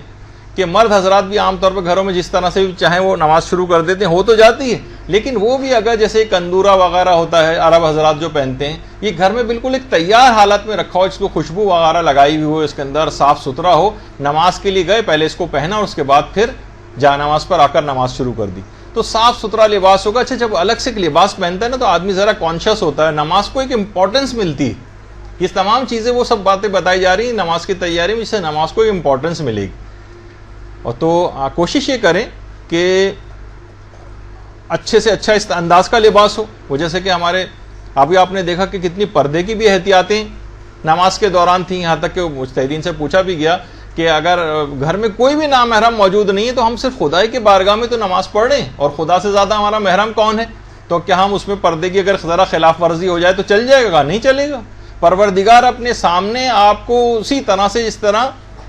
معاشرے میں آپ کو پریکٹس کروانا چاہتا ہے نامحرموں کے سامنے۔ ہمارے استاد محترم تو بڑا اچھا ایک جملہ اس سلسلے میں کہتے ہیں کہ اس میں پردے کی جتنی باتیں، اس پردے کے احکام صرف نماز کے پردے کے سلسلے میں احتیاطیں ہیں۔ عورتیں اگر ان کی پابندی کر لیں، اور جو 5 دفعہ دن میں ان کو پریکٹس کروائی جا رہی ہے بار بار پردے کی، تو کہا کہ اگر عورتیں اس کی پابندی کر لیں تو ہمارے مجالس اور دروس کے مضامین آدھے رہ جائیں، ہم دوسری چیزوں کی طرف توجہ دے سکیں۔ پتہ چلا ساری بار بار توجہ میں انہی چیزوں کی طرف دینی پڑتی۔ تو پروردگار بھی چاہے آپ اکیلے کمرے میں کیوں نہیں نماز پڑھ رہی، کسی نامحرم کا دور دور تک یا محرم کے آنے کا بھی امکان نہیں ہے، تب بھی پروردگار اپنی بارگاہ میں آپ کو اسی انداز سے بلا رہا ہے، پورے مکمل پردہ کروا کر۔ تو کب آپ کے لیے سزاوار ہوگا کہ عام حالات میں آپ کو نامحرموں کے سامنے جانے کی اجازت مل جائے بے پردگی کے عالم میں۔ تو ایک تو بات یہ کہ دیکھیے لباس کو آرام دہ ہونا چاہیے، لباس تنگ نہ ہو۔ عام طور پر ہو تو جاتا ہے، لیکن مثلا ٹائٹ قسم کی پینٹس پہنی ہوئی ہیں اور جینز پہنی ہوئی، اٹھنا بیٹھنا بھی مثلا اس کے اندر مشکل ہو رہا ہے، تو ایسی نمازوں کے اندر یہ نامناسب ہے، ان کی توجہ، ان کا دل بھی نہیں لگے گا۔ تو ایک تو میں نے یہ کہا کہ نمازوں کے لیے کوشش کریں کہ الگ لباس ہوں، اور باقاعدہ کسی جگہ ہینگر میں کسی جگہ وہ ٹنگا ہوا، اور مرد حضرات ہوں خواتین ہوں نکالیں پہنیں، اور نماز ختم کرنے کے بعد دوبارہ اس کو ٹانگیں۔ دیکھیے نمازوں کے لحاظ سے لباس کی اتنی اہمیت ہے کہ بہترین لباس کا امام حسن علیہ الصلوۃ والسلام، ہمارے اللہ صلی اللہ علیہ وسلم،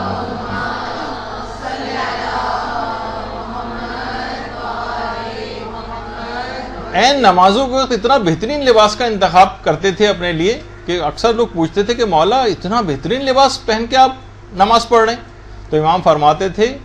ان اللہ جمیل و یحب الجمال، خدا خود بھی خوبصورت ہے اور وہ خوبصورتی اور زیبائی کو پسند کرتا ہے۔ اور خود قرآن کے اندر بھی یہ چیز آئی ہے، سورہ اعراف کی جو آیت نمبر 31 ہے کہ یا بنی آدم خذوا زینتکم عند کل مسجد، کہ مسجد جاتے ہوئے یعنی نماز کو پڑھتے ہوئے اپنی زینتوں کو ساتھ لے کر جائیں، یعنی خدا کے حضور ایک تو بہترین نماز اور اپنے بہترین لباس کے ساتھ نماز پڑھیں، اور باقاعدہ خوشبو وغیرہ سے بھی مزین ہو کر آئیں۔ خذوا زینتکم عند کل مسجد، اس کے اندر خوشبو اور اچھا لباس بھی شامل ہے۔ اور یہ تو نماز کی تیاری ہوتی تھی، پھر یہی امام جب نماز کے لیے کھڑے ہوتے تھے تو اتنا لرزتے تھے، اتنا گڑ گڑاتے تھے، اور ایسا تڑپتے تھے کہ روایت کا جملہ کہ جیسے کسی سانپ نے کاٹ لیا۔ اور اس کے مقابلے میں آپ خود سوچیے کہ کوئی ایسا شخص کہ جو صحیح طرح سے نامناسب لباس کے ساتھ اس کی نمازوں میں کبھی وہ خشوع خضوع آئے گا؟ اور یہاں تک کہ آئمہ اپنے 20-20 30-30 سال جن لباسوں کے اندر، یعنی لباس سے جب لباس مخصوص ہوگا نماز کے لیے جبھی تو اتنا عرصہ چلے گا، اپنے لباس مخصوص لباسوں کو انعام کے طور پر دیا کرتے تھے۔ دیبل خزائی کہ جب انہوں نے وہ خاص ایک اشعار کہے تھے تو امام نے ان کو جو ایک تو پیسے بھی انعام میں دیے تھے، اور اس کے علاوہ اپنا ایک پیراہن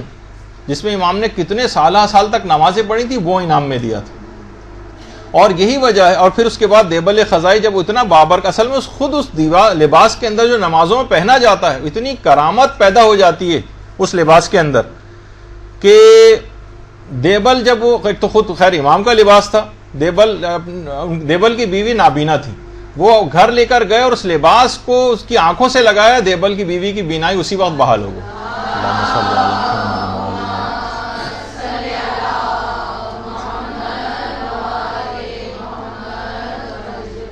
آیت اللہ مرشی نجفی نے کہا کہ وہ سالہ سال تک جس لباس میں نے نماز شب اور دیگر نمازیں پڑھی اس لباس کو میرے ساتھ قبر میں دفن کیا جائے. وہ بابرکت لباس ہے, وہ ایک نشانی کے طور پر وہ لباس ہے.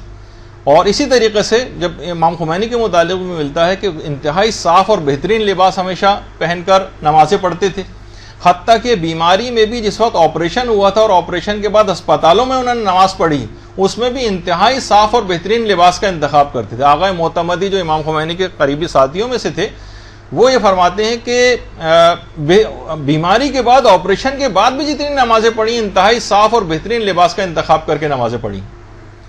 اور خود آیت اللہ مرشی نجفی کا یہ جملہ ہے کہ ایک دفعہ ایک شخص امام خمینی کے پاس آیا اور اس نے آ کر امام خمینی سے ان کے نماز کا لباس تحفے میں مانگا. نماز کا لباس تو امام ایک تو اوپر سے تو ابا وغیرہ ہوتی ہے عالم کی اور امامہ ہوتا ہے, لیکن اندر تو وہی کرتا شلوار ٹائپ کا جو ایک لباس کرتا ہوتا ہے, ایک پاجامہ ہوتا ہے. تو وہ کمرے میں اندر گئے اور اپنے نماز کو وہ لباس لا کر اس شخص کو دیا. یعنی اس نے بھی کہا کہ مجھے آپ کے نماز کا لباس چاہیے. امام خمینی اور ان کے ساتھ ان کے سگے بھائی آیت اللہ پسندیدہ بیٹھے ہوئے ہیں. اچھا, اب ایک تو یہ دوسرا ایک چیز کی بات, یعنی نمازوں کے ثواب فائدے یہ بہتر سے بہتر بنانے کے لیے جو نماز کی تیاری, اس میں وہ تمام افراد مرد حضرات کا پہلے مسئلہ بتا دوں پھر خواتین کا, کہ جس میں انہوں نے کبھی بھی حج یا عمرہ کیا ہے, اس کی ایک چادر اگر وہ اپنے اوپر ڈال لیں اوپری لباس پہ اور اس کو پہن کر کبھی کبھار نماز پڑھ لیں تو اور زیادہ بہتر. عام طور پر لوگ یہ کرتے ہیں اس کو پھینک ویک دیتے ہیں, وہ بڑی امپورٹنٹ چیز ہے, حتیٰ کہ اس کے اندر کفن دیا جانا بھی بہت ثواب رکھتا ہے. احرام کی اس چادر کو لوگ وہیں پر پھینک کر, اکثر تو وہاں پر کوڑے خانوں کے اندر احرام کی چادریں پڑی ہوئی نظر آتی ہیں. تو اس بات کا بہت جو ہے خیال رکھا جائے کہ اگر کبھی ایسا بھی ہو جائے تو ثواب ذرا اور بڑھ جائے گا آپ کا. اور خواتین بھی جس احرام کا جو ان کا مقنع تھا یا جس میں انہوں نے حج کیا تھا, عمرہ کیا تھا یا مثلا حج کیا تھا, تو اس کو بھی پہن کر کبھی کبھار نماز میں اس کو اگر پہن لیا جائے تو بہت اچھا. اور تاکہ تمام چیزوں کی پہن کے یہ آپ گواہیاں تیار کر رہی ہیں. اور خواتین کے لیے ایک بات اور بھی ہے ویسے تو عام طور پر, کہ کوئی ایک معمولی سے چھوٹا کم سے کم ایک زیور ضرور انہوں نے پہنا ہوا, لیکن اس کی یہ معنی بھی نہیں ہے کہ اگر مثلا یہ مسئلہ پتہ چل گیا تو آپ فوراً اس وقت اس کے بعد جیولری کی دکان میں جائیں اور وہ اپنا کوئی زیور وغیرہ کی تلاش شروع کریں. وہی جو گھر میں عام طور پر آپ, اور چھوٹا موٹا اتنا زیور کہ ایک کڑا, ایک چوڑی, کوئی بھی ایسی چیز, کوئی ہار, کوئی بھی ایئر رنگ یا کوئی بھی, یہ تو عام طور پر خواتین کے پہنے ہوئی ہوتی ہیں تو وہ بھی کافی. لیکن اگر کسی نے کچھ نہیں پہنا ہوا تو کوئی نہ کوئی ایک چیز ضرور اس طرح سے پہن لے تو ذرا نماز کی تیاری ذرا اس کی اچھی شمار ہو جائے گی. اور پھر اس کے بعد یہ ہے کہ یہ بھی مستحبات میں سے ہے کہ خوشبو لگا کر جو ہے وہ نماز پڑھی جائے. خوشبو کی بڑی تاکید ہے, اور خود اپنے لیے بھی خوشبو لگائیں, اور اگر کچھ اطراف میں اور لوگ پڑھ رہی ہیں کچھ خواتین یا اور محرم رشتہ دار, ان کو بھی آپ جو ہیں ان کی بھی خوشبو لگائیں تو بہت ہی اچھا ثواب کا کام ہے خوشبو کا لگانا بھی, اور دوسروں کو بھی اس انداز سے اس میں شریک کرنا. ہمارے جو چوتھے امام تھے امام زین العابدین علیہ الصلوۃ والسلام,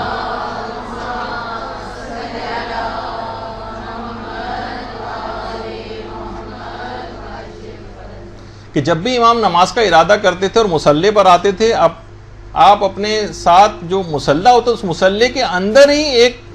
عطر کی شیشی رکھی ہوتی تھی, اور اسی عطر سے اپنے آپ کو معطر کرتے تھے اور پھر نماز جو شروع کرتے تھے. اور کبھی بھی امام خمینی کے متعلق میں ملتا ہے کہ ان کے مصلی میں بھی ایک عطر کی چھوٹی سی شیشی وہ ضرور ان کے پاس ہوتی تھی. اور نجف میں بھی جس وقت وہ جلا وطنی کی زندگی گزار رہے تھے تو جب نماز شب کے لیے چھت پہ جاتے تھے تو ہمیشہ عطر کی شیشی اوپر ساتھ لے جاتے تھے. دیکھیے یہ بھی کر سکتے تھے کہ نیچے سے عطر لگایا اور اوپر چلے گئے اور نماز شروع کر دی, نہیں, عطر کی شیشی اپنے ساتھ شاید ہر نماز سے پہلے تھوڑا سا عطر ضرور لگاتے ہوں. اور یہ بھی چھٹے امام نے جملہ ارشاد فرمایا ہے کہ اس نماز کی نسبت یہ 70 گنا زیادہ ثواب رکھتی ہے والی نماز جو وہ تمام نمازیں جو بغیر عطر کے پڑھی جائیں, یعنی ان سے کہیں زیادہ 70 گنا ثواب یہ نماز رکھے گی کہ جو عطر لگا کے پڑھی جائے. تو ہم کیوں اپنے ثواب کو کم کریں, کیوں زیادہ سے زیادہ ثواب کو بڑھائیں. اور کوشش یہ کریں کہ جب بھی آپ, جیسے بھی ہم نے کہا کہ وقت آنے سے 10-15 منٹ پہلے وضو کر لیں, تو یہ بھی کریں کہ جس وقت بھی آپ کا نماز کا ارادہ ہو آپ اس وقت سے تقریباً 5-10 منٹ پہلے، 3 منٹ پہلے، 4 منٹ پہلے آپ مصلی کے اوپر آ جائیں اور تھوڑی سی دیر تلاوت قرآن کر لیں.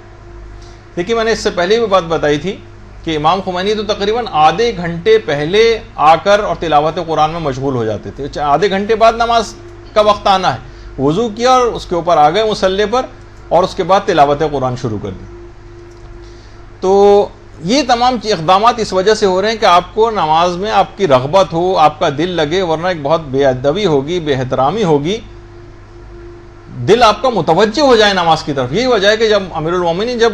آتے تھے نماز کے لیے، اللہم صلی علی محمد وعلی محمد،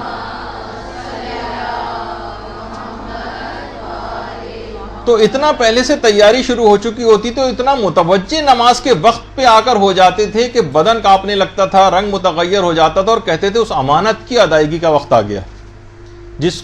جس کو زمین و آسمان پر جب پیش کیا گیا تو اس کو تحمل کرنے کی طاقت نہیں رکھتے تھے. دیکھیے خود مصلی کے اوپر آ کر بیٹھنا یہ انتہائی زیادہ ثواب اور فائدے کی چیز. جتنی دیر انسان مصلی پر آ کر بیٹھا رہتا ہے خدا کے فرشتے اس پر مسلسل درود و سلام بھیجتے رہتے ہیں اور کہتے ہیں پروردگار تو اس بندے کو بخش دے، تو اس بندے کو بخش دے اور اس پر اپنا رحم و کرم نازل فرما. اور نماز کی تیاری میں ایک چیز یہ بھی شامل ہے کہ آپ کے ہاتھ میں عقیق کی انگوٹھی ہو، عقیق کی انگوٹھی. اور اگر آپ نے عقیق کی انگوٹھی پہنی ہوئی ہے اور دوران نماز آپ کے ہاتھ میں ہے تو اس کا بہت زیادہ ثواب اور فائدہ ہے. اور خود پیغمبر اسلام کی حدیث مبارکہ بھی ہے کہ عقیق کی انگوٹھی پہنو کہ پتھروں میں یہ پہلا پتھر ہے جس نے خدا کی وحدانیت اور میری نبوت اور اے علی تمہاری امامت کا اقرار کیا. اللہم صلی علی محمد.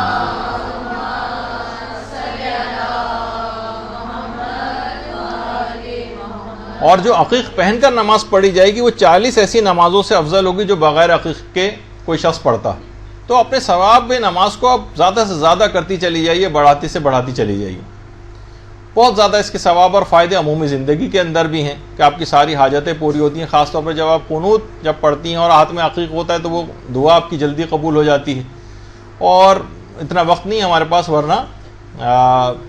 اپنے خاص نظر کرم سے پروردگار نے عقیق کا یہ پتھر پیدا کیا تھا تو اس کے بہت ثواب اور فائدے روایات کے اندر بیان ہوں. اور اس کے بعد ایک چیز بڑی اہم ہے، وہ یہ کہ جب بھی آپ کبھی نماز شروع کریں تو ذرا قبلے وغیرہ کا صحیح تعین ہونا چاہیے، قبلہ صحیح پتہ ہونا چاہیے. بہت سارے گھروں کے اندر ہم نے بڑی لاپرواہی اس سلسلے میں دیکھی ہے. عام طور پر علماء سے مجتہدین سے سوال بھی پوچھا گیا کہ کیا یہ کافی ہے کہ ہم عرفاً جو قبلہ ہو اس کی طرف رخ کر کے نماز پڑھ لیں. یعنی لوگ عام طور پر کسی گھر جاتے ہیں بھائی قبلہ کہاں، کہتے ہیں یہ رہا قبلہ. اور آپ دیکھتے ہیں کہ بعض اوقات اگر تو مجتہدین کی طرف سے جواب آیا کہ عرفاً نہیں چلے گا بلکہ دقت نظری سے کام لینا پڑے گا. دقت نظری یعنی ورنہ آپ دیکھتے ہیں کہ ایک ہی گھر میں ایک صاحب جو ہے کسی طرف رخ کر کے پڑھ رہے ہیں 10-15 ڈگری، دوسرا آدمی دوسری ویریشن کے ساتھ پڑھ رہا ہے، تیسرے آدمی سے کو دیکھ رہے ہیں وہ ذرا تھوڑا سا اور زیادہ ٹیڑھا ہوا ہے. تو ایک ہی گھر کے اندر اتنی زیادہ ویریشن. تو کوشش یہ کرنی چاہیے کہ نماز کو شروع کرنے سے پہلے قبلہ صحیح طور پر، اور عام طور پہ بڑے قبلہ نما جو ہے آرام سے ملتے ہیں، کوئی زیادہ اتنے مہنگے بھی نہیں ہوتے، 100، 150، 200 روپے کے ملتے ہیں. اور عام طور پہ اب تو جائے نمازوں وغیرہ کے اندر خود قبلہ نما ہے. اور جو آپ کے خود یہ سیل فون ہے اس کے اندر سافٹ ویئر کو ایک ڈاؤن لوڈ کر لیں جو خود ہی جس جگہ بھی ہوں گے وہیں پہ آپ کو قبلہ اسی وقت بتا دے گا. تھوڑی سی کسی بچے کو بھی دے دیں تو وہ سافٹ ویئر کو ڈاؤن لوڈ کر دے گا آپ کے سیل فون میں. تو یہ عام طور پہ ہوتا ہے، ایک دوسرے سے کو بلکہ شیئر بھی کروانا چاہیے کہ بالکل ایگزیکٹلی جو کوشش کریں کہ قبلے کی زیادہ بہتر سے بہتر سمت جو ہے وہ پتہ چلا سکے. تو یہ خود نماز کی اپنی تیاریوں میں یہ چیز شامل ہے. اور امام خمینی تو اتنا زیادہ اس بات کے قائل تھے کہ اپنے تمام امور حتیٰ کہ وضو بھی وہ قبلہ رخ ہو کر کرتے تھے، وضو بھی. اور بعض اوقات کبھی کبھار ایسا ہوتا تھا کہ اگر مثلاً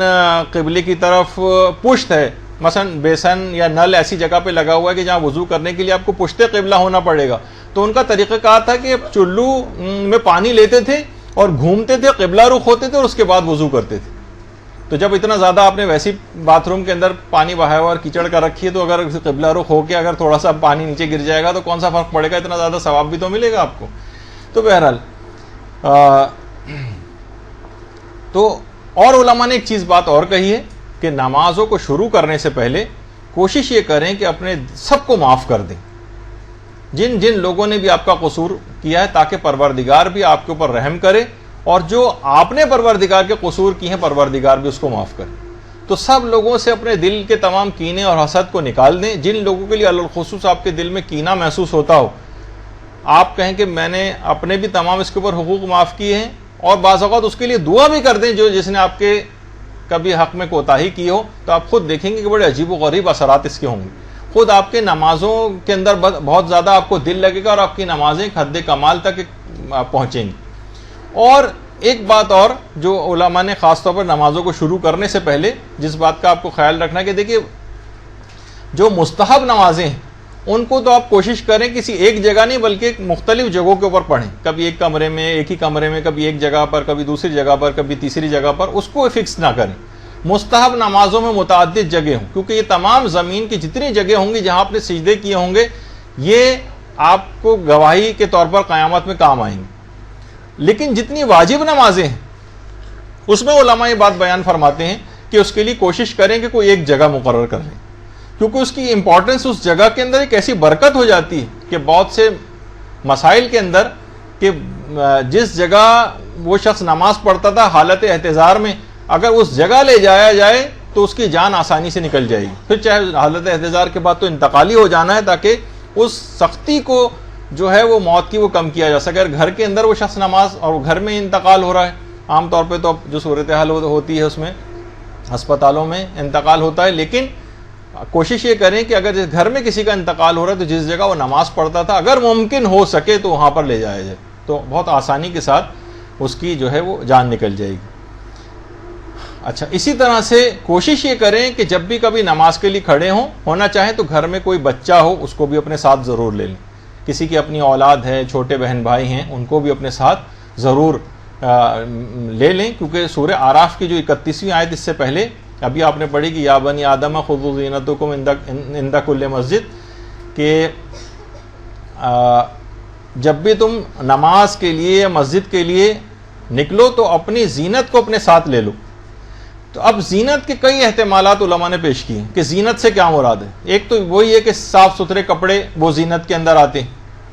اور یہ کہ خود خوشبو کا لگانا یہ بھی زینت میں آتا ہے، اور ایک احتمال علماء نے یہ بھی کہا کیونکہ مسجد جانے کا تذکرہ ہے تو بہرحال اس میں یہ کہ اچھے امام جماعت کا انتخاب یہ خود مسجد کی زینتوں میں سے ایک چیز ہے۔ لیکن اگر خود قرآن سے پوچھیں کہ قرآن نے خود زینت کس کو کہا ہے، تو سورہ کہف کی آیت نمبر 46 میں علماء فرماتے ہیں کہ المال والبنون زینت الحیات الدنیا، یعنی مال کو اور اولاد کو زینت کہا گیا ہے۔ تو اس لحاظ سے یہ دنیا کی زندگی کی زینتیں ہیں، یعنی جب بھی انسان نماز کے لیے یا مسجد جا رہا ہو یا خود گھر میں بھی نماز پڑھ رہا ہو تو ایک تو یہ ہے کہ اپنی اولاد کو اپنے ساتھ لے لے، اپنی اولاد کو اپنے ساتھ لے لے اور اپنی اولاد کو اپنے ساتھ رکھے، کیونکہ زینت قرآن نے زینت اولاد کو بھی کہا ہے۔ تو چھوٹے بچے بھی جب جاتے ہیں تو ایک ایک چیز دیکھتے ہیں، آبزرو کرتے ہیں، کسی بھی بڑے شخص کو نماز پڑھتے دیکھتے ہیں، تو بہرحال اپنی اولاد کو اپنے ساتھ رکھیں۔ اور دوسرا یہ ہے کہ المال والبنون کا لفظ آیا کہ کچھ پیسہ بھی اپنے ساتھ رکھ لیں، تو کیونکہ عام طور پر یہ ہوتا ہے کہ کوئی نہ کوئی مستحق، کوئی جاننے والا، کوئی ایسا وہاں پر موجود ہوتا ہے کہ اس کو آپ صدقہ دے سکتے ہیں، تو کچھ نہ کچھ پیسے بھی اپنے ساتھ رکھیں۔ تو دیکھیے اتنی زیادہ اس بات کی امپورٹنس ہے کہ جب بھی کبھی نماز کے لیے کھڑے ہوں تو کوشش یہ کریں کہ کوئی نہ کوئی بچوں کو تاکہ عادی بنانے کے لیے اپنے ساتھ نماز پڑھوائی جائے۔ اور کیسے نماز میں تمام چیزوں کا جب خیال رکھ رہے ہیں تو کیسے اس ہستی کو فراموش کیا جا سکتا ہے کہ جس کی وجہ سے آج ہم اس قابل ہوئے کہ نماز بچی ہوئی ہمیں نظر آ رہی ہے، یعنی ہمارے امام حسین علیہ الصلوۃ والسلام،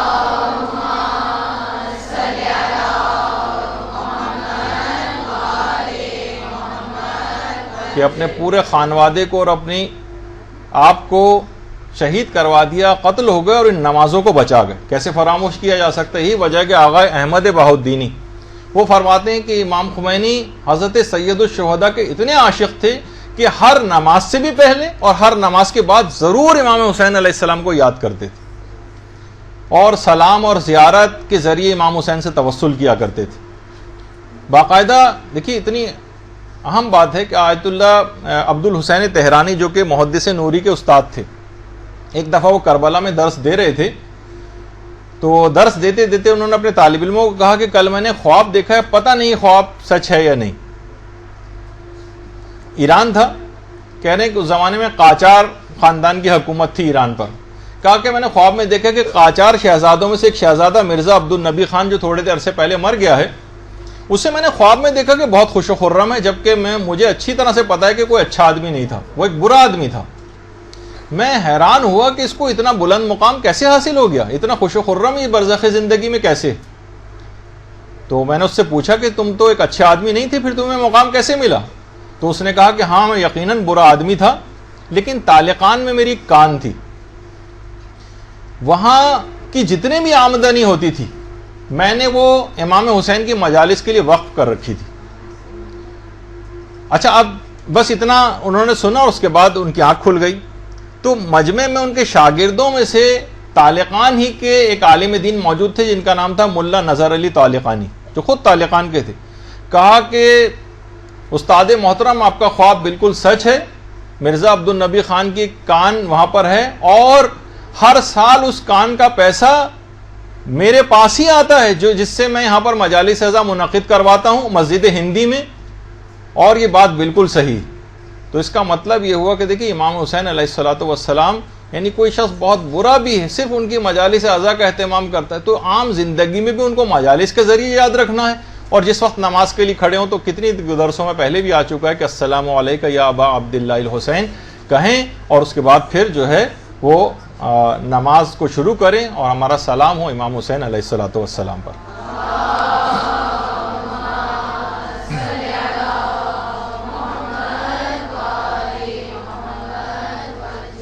اچھا، اب ایک آخری بات اس میں اور رہ گئی ہے، وہ یہ ہے کہ آپ کوشش یہ کریں کہ آپ ایک کیلنڈر، دیکھیے بہت سی چیزیں میں اپنے ایکسپیرینسز جو آپ کو بتا رہا ہوں، کوشش یہ کریں کہ آپ چاہیں تو ایک کیلنڈر بنا لیں، ہر نماز 5 نمازیں آپ کو ویسے ہی پڑھنی ہیں۔ آپ ویسے تو مستحب ہے کہ نماز میں الحمد کے بعد پہلی رکعت میں سورہ قدر اور دوسری رکعت میں الحمد کے بعد سورہ توحید قل هو اللہ احد کی تلاوت کی جائے، لیکن ویسے تو یہ ہے کہ یا تو سورہ قل هو اللہ احد اور سورہ قدر، جس میں ہماری الگ کچھ باتیں بعد میں ہوں گی، لیکن کچھ خاص فوائد کے سورے ایسے ہیں کہ وہ آپ الگ الگ نمازوں میں کوشش کر کے پڑھنے کی عادت ڈالیں۔ دیکھیے ایک تو علماء نے جب خشوع خضوع جب نماز کی بات آئے گی تو اس کے اندر ایک طریقہ یہ بھی ہے کہ دیکھیے جو چیزیں آپ کی زبان پر ہمیشہ سے رائج ہو جاتی ہیں نا، پھر آپ کی توجہ کم ہو جاتی۔ آپ اگر سورے بدل کے نمازوں میں پڑھیں گی نا تو آپ اور پہلے سے ارادہ کر کے پڑھیں گی، آج مجھے نماز کو شروع کرنے سے پہلے تیاری میں چیز ہے کہ آپ ارادہ کریں آج الحمد کے بعد میں یہ والا سورے کا میں نے تعین کیا ہے، یعنی یہ والا سورہ میں پڑھوں گی، اور اس کے بعد پھر دوسری رکعت میں تو چلیں قل هو اللہ احد، لیکن اسی طرح سے 5 نمازوں میں 5 الگ الگ سورے بھی پہلی رکعت میں آپ پڑھ سکتی ہیں۔ اچھا، اس کا یہ کیوں ہم کر رہے ہیں؟ کچھ سوروں کے خاص الخاص فائدے ایسے ہیں جن کو بھی انسان کو حاصل کرنا چاہیے۔ مثلا کوئی شخص اپنی زندگی کو دیکھتے ہیں میں تو بہت ہی بدنصیب آدمی، تو وہ روایتوں میں یہ چیز آئی ہے کہ اگر کوئی شخص اپنی واجب اور مستحب نمازوں میں سورہ کافرون کی تلاوت کرے، قل یا ایھا الکافرون، تو اگر بدنصیب بھی ہوگا تو وہ خوش نصیب ہو جائے گا۔ یہ فائدہ کیوں نہیں لیتے؟ بہت ایک خاتون تھی انتہائی پریشان، یعنی اس کی اپنی ازدواجی زندگی بہت، جیسے وہ اپنی کہتی تھی کہ میں انتہائی بدقسمتی کی زندگی گزار رہی ہوں۔ جب اس کو یہ والی بات پتہ چلی، اس نے نماز میں سورہ کافرون شروع کی، اب معلوم چلا کہ اس کی زندگی بہت بہتری آ گئی ہے اور وہ تمام مسائل اس کے حل ہوتے چلے گئے۔ کچھ خواتین نے اپنا ذاتی ایکسپیرینس بھی بتایا۔ تو آپ باقاعدہ کہ مقرر کر لیں کہ آج میں سورہ کافرون پڑھوں گی۔ کچھ خاص مقاصد میں کامیابی کے لیے کچھ بڑے مقصد آ جاتے ہیں، پہلے سے کہ ارادہ کرنے میں تو کوئی حرج نہیں ہے نا، یہ کوئی ویسے شرعی حکم کے طور پر تو نہیں ہے، لیکن ہم نمازوں کو بہتر بنانے کے حوالے سے کسی لڑکی کی کوئی اچھا رشتہ آنے والا ہے، آپ چاہتے ہیں کہ یہاں پر یہ اس مقصد میں ہمیں کامیابی مل جائے، تو اس جو بھی نماز اس وقت پڑھی جائے گی تو اگر اس میں سورہ نصر اگر پڑھ لی جائے کامیابی کے لیے اس مقصد میں، اس نیت سے کہ میرا فلاں، یعنی پہلے سے آپ نے ارادہ کیا ہوا ہے کہ اس مقصد کے لیے آج میں سورہ نصر پڑھوں گی، تو بہت سے لوگوں نے ایکسپیرینس کیا کہ وہ کام ان کے انتہائی آسانی کے ساتھ ہو جاتے ہیں. خاص طور پر آج کل کے زمانے میں اپنے دشمنوں کے اوپر فتح و نصرت حاصل کرنے کے لیے سورہ نصر کی بھی بڑی تاکید ہے, دشمنوں پر کامیابی. اور سورہ نصر کا ایک بہت بڑا فائدہ یہ ہوگا, جو شخص یہ چاہتا ہے کہ جنت میں طوبہ درخت کے نیچے پیغمبر اسلام کی کرسی کے ساتھ اس کی کرسی ہو, وہ نمازوں میں سورہ نصر کی تلاوت کرے. درود بھیجیے.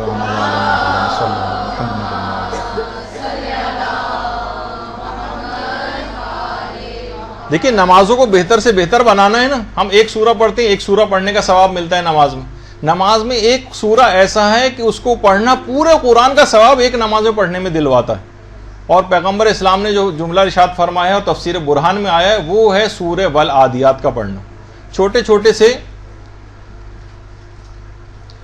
سورے ہیں, سورہ والعادیات, سورہ والعادیات کا پڑھنا. البتہ نہیں, یہ میں تھوڑا سا مجھے بتانے میں کیونکہ سلائیڈ آگے پیچھے ہو گئی, تو سورہ نصر تو دشمن کی کامیابی کے لیے ابھی میں نے بتایا, اور اس سے پہلے سورہ کوثر کا یہ ثواب ہے کہ اگر کوئی شخص چاہتا ہے کہ پیغمبر اسلام کی کرسی کے برابر طوبہ میں اس کو کرسی ملے تو وہ سورہ کوثر کی تلاوت کرے. اس کی تھوڑی سی کریکشن کر لیجئے. اور ایک چیز اور بھی سورہ کوثر کے لیے بڑی اہم ہے, وہ یہ ہے کہ بہت سے لوگوں نے خاص طور پر وہ خواتین یا وہ جوڑے کہ جن کے یہاں اولاد نہیں ہوتی, اگر وہ اس نیت سے سورہ کوثر پڑھنا شروع کر دیں, دماغ میں چھپی ہوئی نیت ہو کہ پروردگار پیغمبر اسلام کو تو نے قیامت تک ان کی ایک نسل جاری کی کہ میرے ہاں بھی یہ سلسلہ شروع ہو جائے, تو وہ اگر نمازوں میں سورہ کوثر پڑھے تو جن جن لوگوں نے اس کا تجربہ کیا وہ بھی صاحب اولاد ہو گئے. اور اس کے بعد جیسے یہ جو بھی میں نے سورہ والعادیات کا آپ کو بتایا کہ اسے پورے قرآن پڑھنے کا اس کو ثواب ملے گا, تفسیر برہان میں یہ بات لکھی ہوئی ہے, صرف ایک سورہ کو پڑھنے سے. اچھا, اسی طریقے سے اگر کوئی شخص اپنے آپ نے لسٹ بنائی ہوئی اس میں سورہ تکاثر بھی ہے, اس کے متعلق وہ ملتا ہے کہ 100 شہیدوں کے برابر ثواب اس کو دیا جاتا ہے جو نمازوں میں سورہ تکاثر پڑھتا. ایک شہید کا ثواب, وہ سوچیے 100 شہیدوں کا ثواب. کتنا ہم ڈرتے ہیں کہ قیامت میں ہمارے ساتھ کیا ہوگا, کتنا ہمارا محاسبہ ہوگا. باقاعدہ ہمارے چھٹے امام امام جعفر صادق علیہ الصلوۃ والسلام نے بات صلی اللہ علیہ وسلم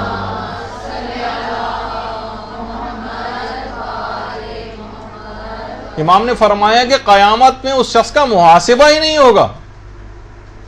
جو نمازوں میں سورہ فیل کی تلاوت کرے گا. محاسبہ ہوگا ہی نہیں اور براہ راست داخل جنت کر دیا جائے گا. کتنا اہم معاملہ ہے. تو ہم کیوں فقط ایک آدھ سورے کی حد تک رہیں, کچھ اور سوروں کے فوائد بھی کیوں نہ نماز میں پڑھنے میں حاصل کریں. اچھا, بہت بڑا مسئلہ, اس پہ ہماری پوری 1 یا 2 نشستیں ہوں گی.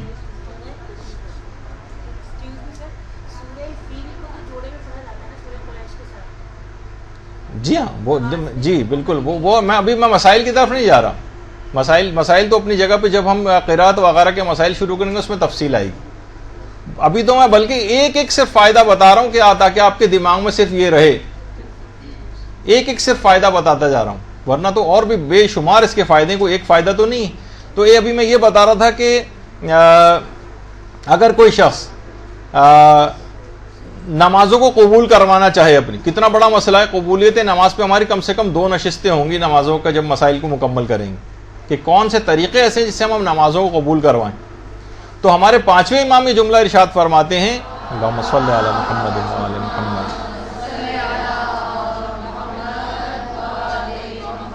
کہ جو شخص یہ چاہتا ہے کہ اس کے نماز اور روزے قبول کر لیے جائیں, اسے چاہیے کہ وہ نماز میں سورہ ماعون کی تلاوت کرے. ارائیت الذی یکذب بالدین, سورہ ماعون کی تلاوت, اس کے نمازیں بھی ساری قبول ہو جائیں گی اور روزے بھی تمام پروردگار عالم قبول کر لے گا. کہ کتنا زبردست ثواب اور فائدہ ہے. یہ تو آپ کو باقاعدہ کچھ سورے صرف 2-1, کتنی نامناسب بات ہے کہ سوائے آسان 2-3-4 سوروں کے صاحبان ایمان کو کچھ سورے ہی یاد نہیں. اتنے چھوٹے چھوٹے سورے, ان کو تو زبانی یاد ہونا چاہیے. اچھا, اسی طرح سے 2 سورے ایسے ہیں کہ خود ام سلمہ جو پیغمبر اسلام کی زوجہ, وہ فرماتی ہیں کہ پیغمبر فرماتے تھے کہ 2 سورے ایسے ہیں جو خدا کے نزدیک محبوب ترین ہیں, ان کو بھی نمازوں میں ہمیں چاہیے کہ ہم پڑھیں, اور وہ ہے سورہ ناس اور سورہ فلق. یہ 2 سورے ایسے ہیں کہ خود ام سلمہ فرماتی ہے پیغمبر یہ فرماتے تھے کہ محبوب ترین سورے ہیں پروردگار کے، تو پروردگاری کی نماز پڑھیں اور اس میں اس کے محبوب ترین سورے پڑھیں گے تو سوچئے کتنا ثواب ملے گا. ناس اور سورہ فلق. اور اس کے علاوہ مثلا ہر شخص جنت میں جانا چاہتا ہے. ہمارے چھٹے امام یہ بات بیان فرماتے ہیں کہ اللہم صلی علی محمد و علی محمد، اگر کوئی شخص یہ چاہے کہ اسے جنت اس کی خواہش کے مطابق ملے، ایک تو یہ کہ اپنے اعمال کے مطابق ملے اور ایک ہے خواہش. اعمال کے مطابق ملے گی تو سب سے کمتر درجہ ملے گا. خواہش کے مطابق ملے گی تو خواہش کیا ہوگی؟ ہمارے جوار محمد و آل محمد میں ہمارا مقام ملے ہمیں. تو پیغمبر نہیں، چھٹے امام یہ بات بیان فرماتے ہیں کہ اگر کوئی شخص چاہتا ہے اسے خواہش کے مطابق جنت ملے تو اسے نمازوں میں سورہ والتین والزیتون کی تلاوت کرنی چاہیے. کتنے مختصر سے چھوٹے سے سورے ہیں جو اتنے ثواب اور فائدے دلوانے والے. اچھا، اب کتنی ہماری کوشش یہ ہوتی ہے، ہم دعائیں کرتے ہیں ہمیں پیغمبر اسلام کی شفاعت ملے، معصومین کی شفاعت ہمیں ملے. تفسیر برہان میں ہے کہ ایک سورہ ایسا ہے کہ اگر اس کی تلاوت کر دی جائے تو قیامت میں پیغمبر اسلام پر اس کی شفاعت واجب ہو جاتی، واجب، اور وہ ہے سورہ والضحیٰ. پیغمبر اسلام پر اس کی شفاعت واجب ہو جاتی جو نمازوں میں سورہ والضحیٰ کی تلاوت کرتا ہے. تو اس سے آپ اندازہ لگائیں کتنی، یعنی پیغمبر پر شفاعت واجب ہو جائے گی. ایک تو ہے کہ ہم دعا کریں، وہ تو پیغمبر کریں نہ کریں وہ ایک اختیار ان کے پاس ہے، لیکن یہاں تک یہ تفسیر برہان کے اندر باقاعدہ اس کا یہ فائدہ بتایا گیا. اور ظاہر ہے کہ سب طالب علم بھی ہیں، بچوں کو بھی خاص طور پر والدین کو چاہیے کہ ان سے کہیں کہ وہ نمازوں میں اگر سورہ والشمس کی تلاوت کریں، سورہ والشمس کی، تو ایک تو اس کو توفیقات کے خزانے ملتے ہیں جو بھی سورہ والشمس کی تلاوت کرتا ہے، اور اس کا حافظہ بڑا قوی ہو جاتا ہے. تو طالب علم خاص طور پر بچوں کو والدین کو سکھانا چاہیے کہ نماز میں سورہ والشمس پڑھیں تاکہ ان کی میموری اور حافظہ بڑھتا چلے، پڑھائی میں بھی اچھے ہو جائیں گے. اور اس کے علاوہ جو اور سورے ہیں، ابھی میں اس کی بات نہیں کر رہا، نہ سورہ الحمد کی بات کر رہا ہوں، نہ سورہ توحید کی بات کر رہا ہوں، نہ سورہ قدر کی بات کر رہا ہوں.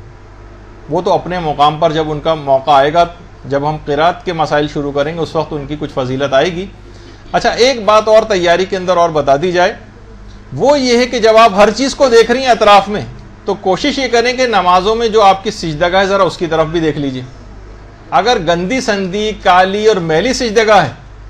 تو نماز تو دیکھیے ابھی تھا نا کہ معراج مومن پہ آپ کو لے جاتی ہے، تو رکشے میں بیٹھ کے تو معراج پہ نہیں جا سکتا نا آدمی، تو وہ تو اس کے لیے اچھے کوئی چیز ہونی چاہیے. تو ساری نماز کی سب چیزیں جو ہیں وہ جس پہ سجدہ ہو رہا ہے وہ نہ وہ کالی ہونی چاہیے نہ میلی، بلکہ صاف ستھری پاکیزہ ایسی سجدگاہوں وغیرہ کا انتخاب آپ کریں تو اس پہ خود آپ کو سجدہ کرنے میں مزہ آئے گا اور باقاعدہ آپ کا دل لگے گا. یا تو اس کو صفائی کا انتظام رکھیں، ہر تھوڑے دن بعد جب کچھ اس میں میل وغیرہ آنے لگے یا کالی ہونے لگے تو اس کی صفائی کا احترام، یا پھر دوسری سجدہ کا. اور ایک چیز اور کہ نمازوں کے اختتام پر آپ اپنی نمازوں کا جو ثواب ہے اس کو اپنے زندہ یا مردہ جو مرحومین ہیں ان کو ہدیہ بھی کر سکتی ہیں. بلکہ سید ابن طاؤس نے اپنی جو کتاب ہے جمال العظبو میں، اس میں باقاعدہ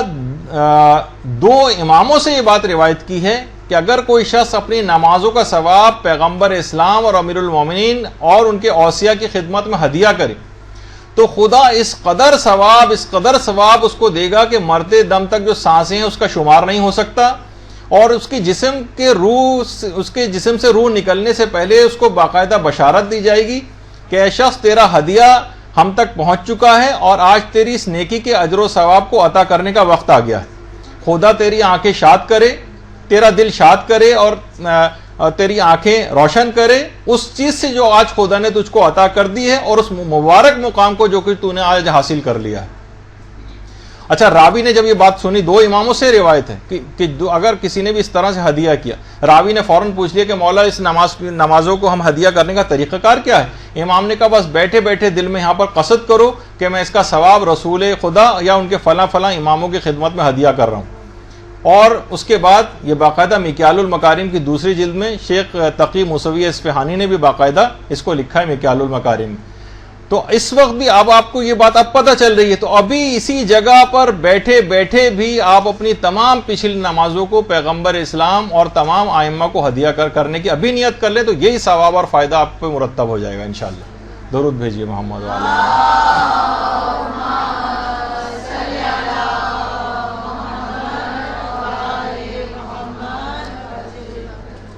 اگرچہ ایک بات اور بہت اہم آج رہ گئی، لیکن کیا کریں کہ وقت بہرحال ختم ہو گیا ہے، لیکن انشاءاللہ کوشش کریں گے کہ جی ہاں، واجب نمازوں کو بھی ہدیہ کیا جا سکتا ہے،